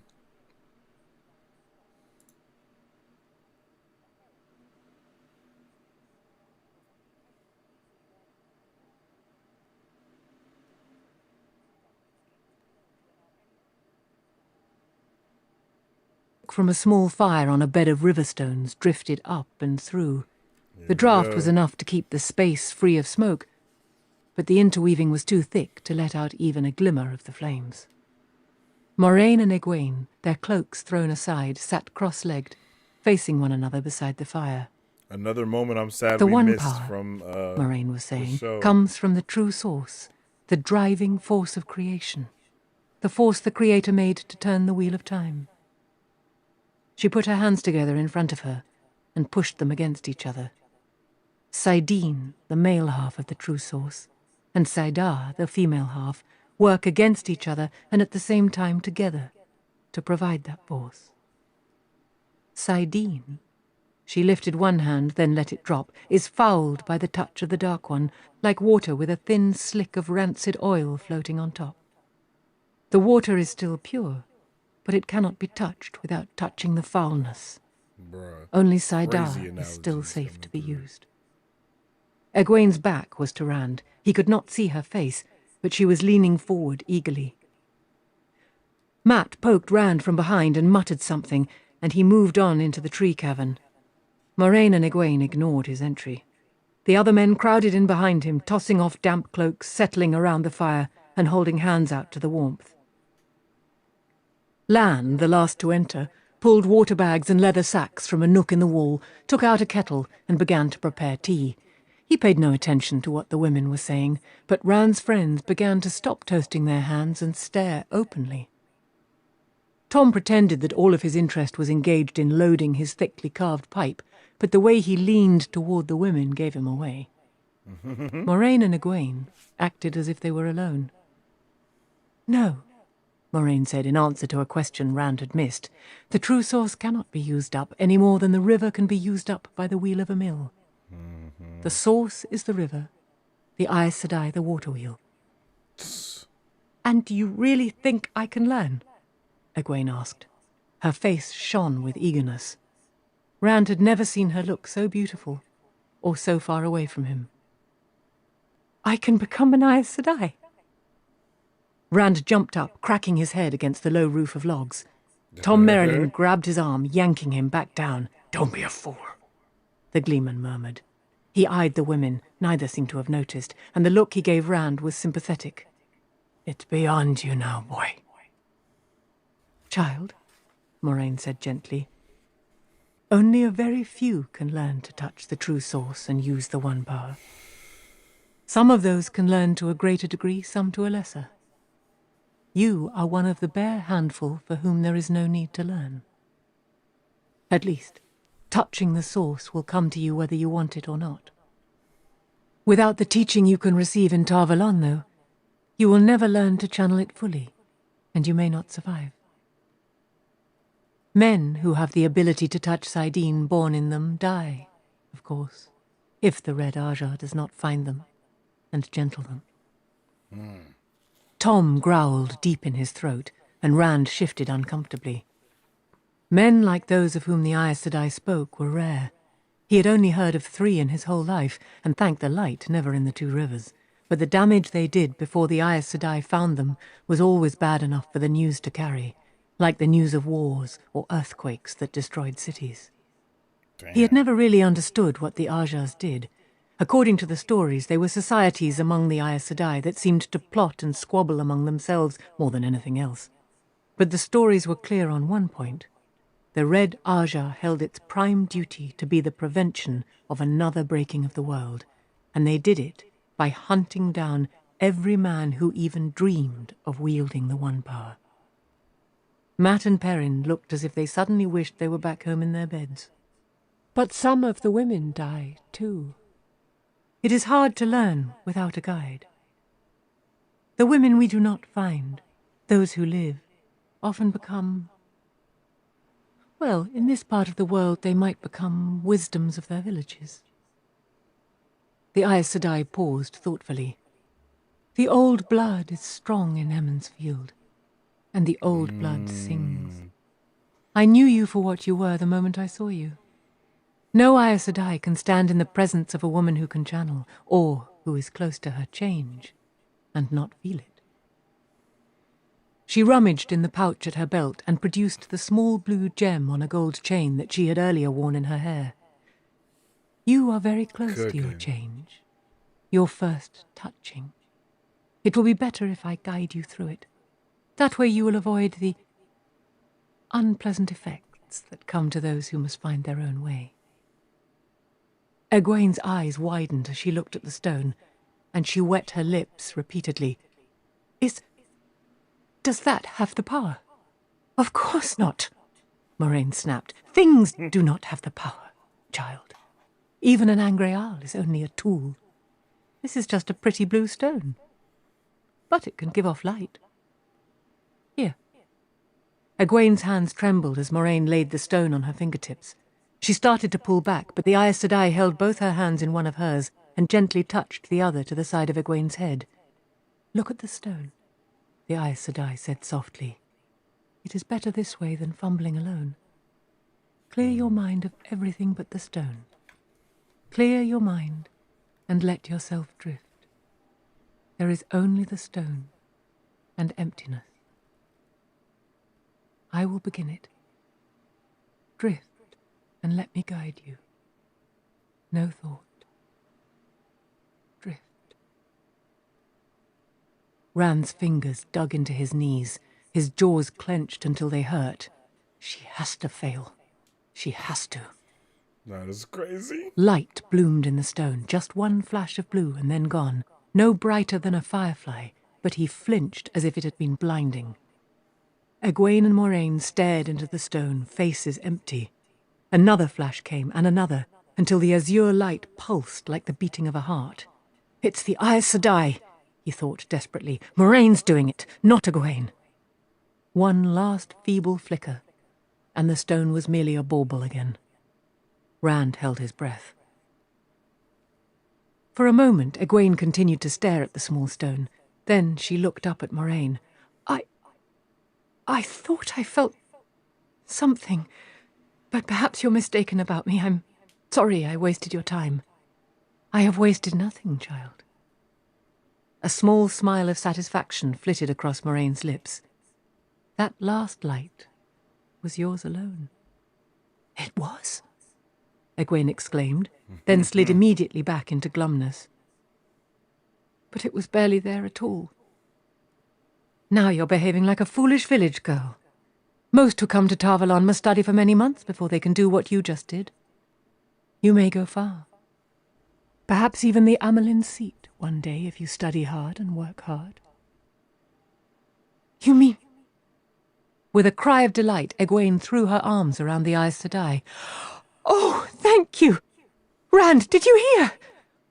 I'm going to be an Aes Sedai. Bruh. Cooking. Straight cooking. Straight cooking. Yo, I love it. That was awesome. So awesome. This book is fantastic. Fantastic. Truly. This book is truly fantastic. Let's see how y'all feeling. Just wait for the spanking? What? I love the various ways he describes adrenaline affecting different people. Rand, Perrin, and Egwene are all different. Facts. As a machine gunner on a helicopter in war, I'm sure he saw it affect everyone around him differently. Truth. And how rare is it that Egwene, the girl, is the adrenaline junkie of the group? I haven't seen that since Rachel and Animorphs. Never seen that. Love that we get some of his war experiences in the books. I'm not sure if I like how Terran fairy folk is used practically like a racial slur throughout the series. Oh, wow. I'm sure they call them those Edmund Felder folks in Terran Fairy. Moiraine is Batman. Every contingency is considered. Trust me. By the way, I hope you're learning horse names. Some of them are main characters. I remember you guys telling us that in the watch party we did. Do you have an opinion about the next stopping point? I kind of want to go to chapter 20, Dust on the Wind. Let's see. We're at chapter 13. That's low-key long, but I don't think it's that much longer than the first stint that we did, because that's 1, 2, 3, 4, 5, 6, 7, 8 chapters versus the 6 we started with. It was kind of, I think those are kind of just as long. 45 minutes, 30 minutes, 30 minutes, 30 minutes, 45, 22. 45, 30, 55, 26, 42, 36, 46, 47. Well, no, that's definitely longer.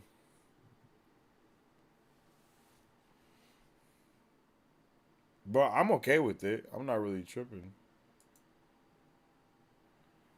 Let me look. Yeah, that might be too much. Choices is 45 minutes. Strangers and Friends is 55 minutes. Yeah, that's true. She got the touch. Maybe just 16 then? That's just 4 chapters, but it's the only one with a decent stopping point.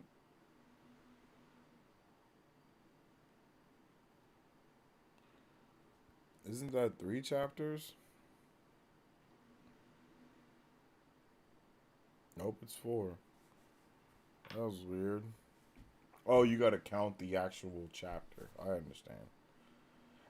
Never mind. I get it. 4 chapters.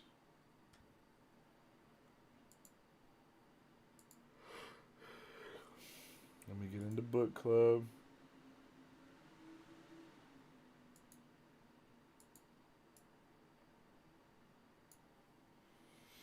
So 13 to 16.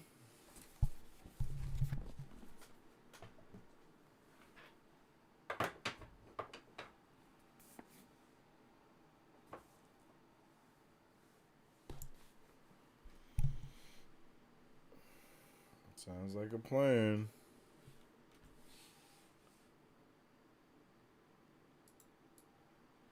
And then after that, we can do 17 to 24. Damn, that'll be 7 chapters, though. Y'all probably... And that'll be the start of the year.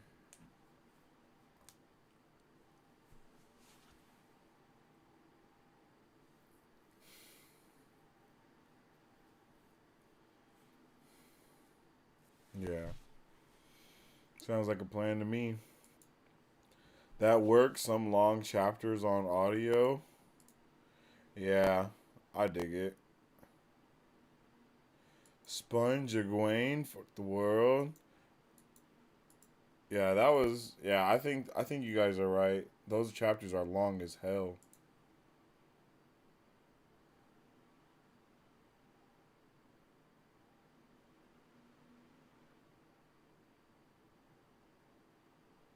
I think it's like 2.5 or 3 hours. It's like 3 hours for those 4 chapters. I don't really have a cap on how long it should be, though. So, like, just let y'all know. I'm just not, like, I'm not tripping. But it is what's best for everybody type of vibe, you know?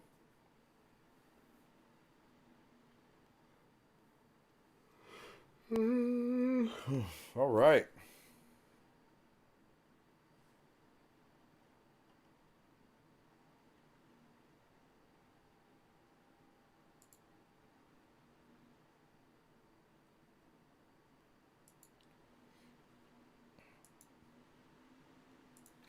$13 to $16 next time. It was, yeah, man. I'm having a good time with this book. Legit flabbergasted at how different everything is in this book, and how much I'm having a really good time with it. Like I knew I was gonna like it. I knew I knew all of it, but damn, yo, I'm having like a fantastic time with everything. Like, wow. Storytelling is at an all-time high. Like, yeah, I'm just excited. I'm excited for the next stint of things.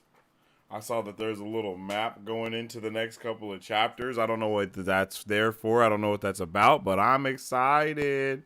So excited. So excited.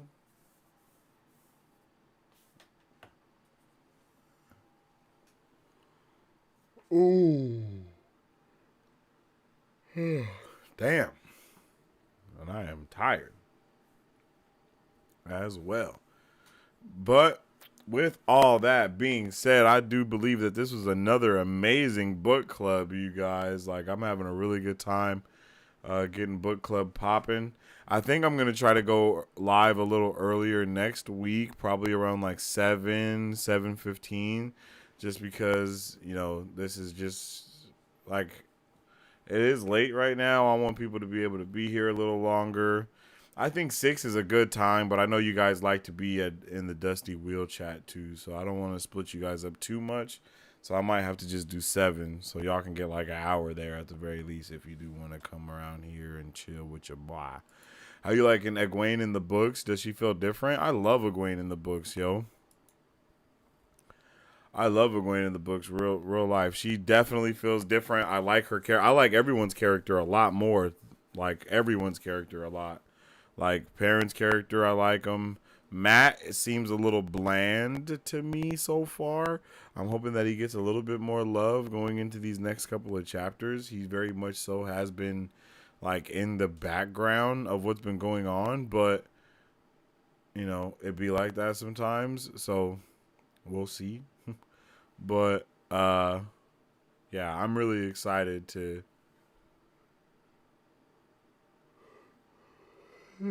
excuse me, get a move on and get things crackling and lackling, man. I'm no lacking, all cracking, you know?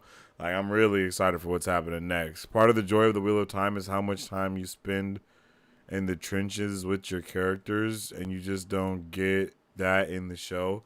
I agree. There is a lot of times being spent in the trenches, a lot of time being spent on building these relationships, building these connections with each other, and I'm here for it. Super here for it.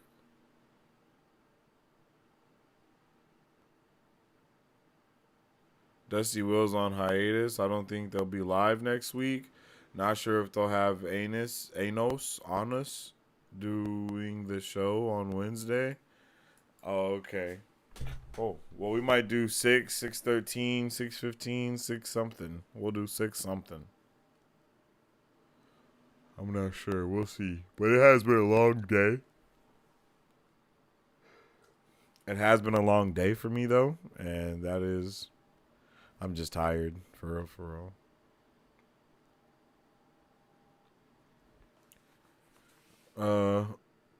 But yeah, yo, last thoughts. Anybody have last thoughts or any final questions before we wrap it up?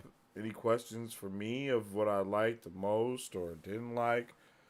I think I liked all the chapters, but obviously I loved those first, like I loved the dream sequence, but I loved the exposition or the lore dump that we got as well. I think I loved that the most. That was pretty much my favorite thing.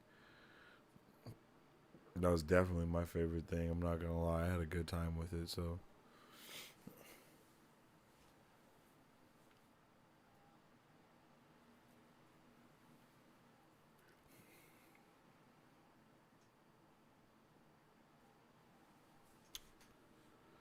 Yeah, it's 3 a.m. here, but water's always worth it. Hey, I feel you, yo. I got a question. When do you think we'll get the first point of view shift? I hadn't thought about that, you know? I haven't really thought about a point of view shift, but it makes sense as to why we would get one, because, I mean, the earlier was Egwene's point of view. The prologue was, can't think of his name, but the Last Dragon's point of view, and then now we're in Rand's point of view, and I think we can either within this next chapter we'll have a point of view change, because I can see that happening now, but I can also see waiting a little while until we get to like when the first dream happens for someone else other than Rand, and then with that dream we shift POVs because we see like Perrin's dream or Matt's dream or whatever. I think it's safe to say that we could go to Matt next for the POV just because of how much he hasn't been there yet and how much he has seen and how much he's still been a part of the story. He's been like a huge part of the story, even though we really haven't seen him in the story that much. So I think that would make the most sense to kind of get that POV shift from him and have that happen kind of as soon as possible.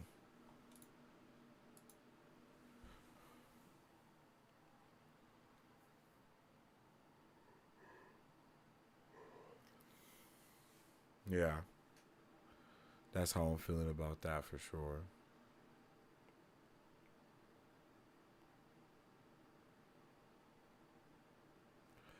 And I feel like there's been a lot of moments to have that POV change, and we haven't had it. So that's why I'm like, I really don't know when it could come in. You know? Loose, yes, Loose Theron. It was right there. My brain's low-key fried. Yes, interesting. I can neither confirm nor deny. Well, I answered the question.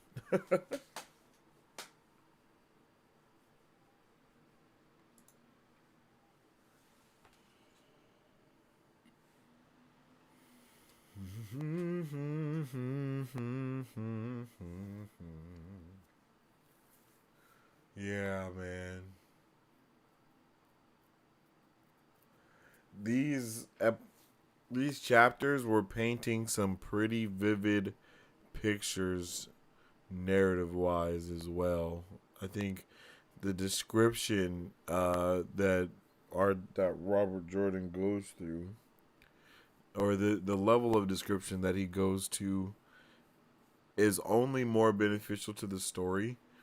And you know, he's not even explaining a character's full look from head to toe. He's just saying like, oh, pointed features, you know, like their pointed features poked through this, or their pointed features this, or, you know, like their bright blue eyes. It's like just the subtlety of explaining the characters. I'm really rocking with it. I think they do I think I'm like everything that he does, he executes it so well.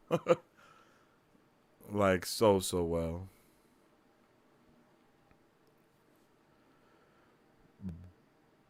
But with all that being said, I hope everybody has a good rest of their night. I definitely appreciate each and every one of you for being here with me on today's episode of Marvel Bros.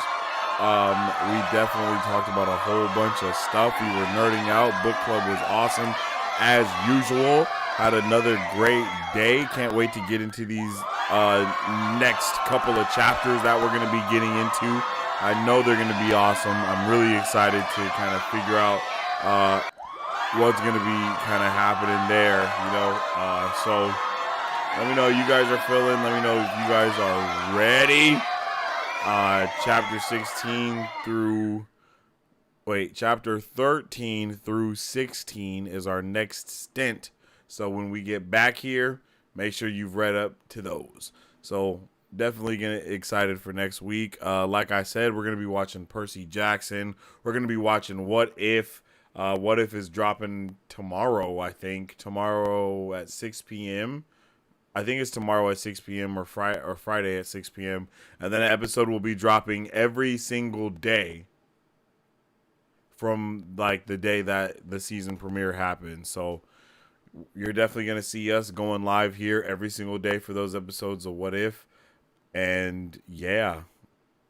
So with all that being said, I definitely appreciate each and every one of you for tuning in and having an awesome time with me today. If you guys haven't already, make sure you follow us on social media at Marvel Bros to stay up to date with all things Marvel and everything pop culture. You can also follow me on social media at Sensei Finito to stay up to date with all my thoughts, theories, and opinions on whatever particular thing I may be partaking in within that particular time.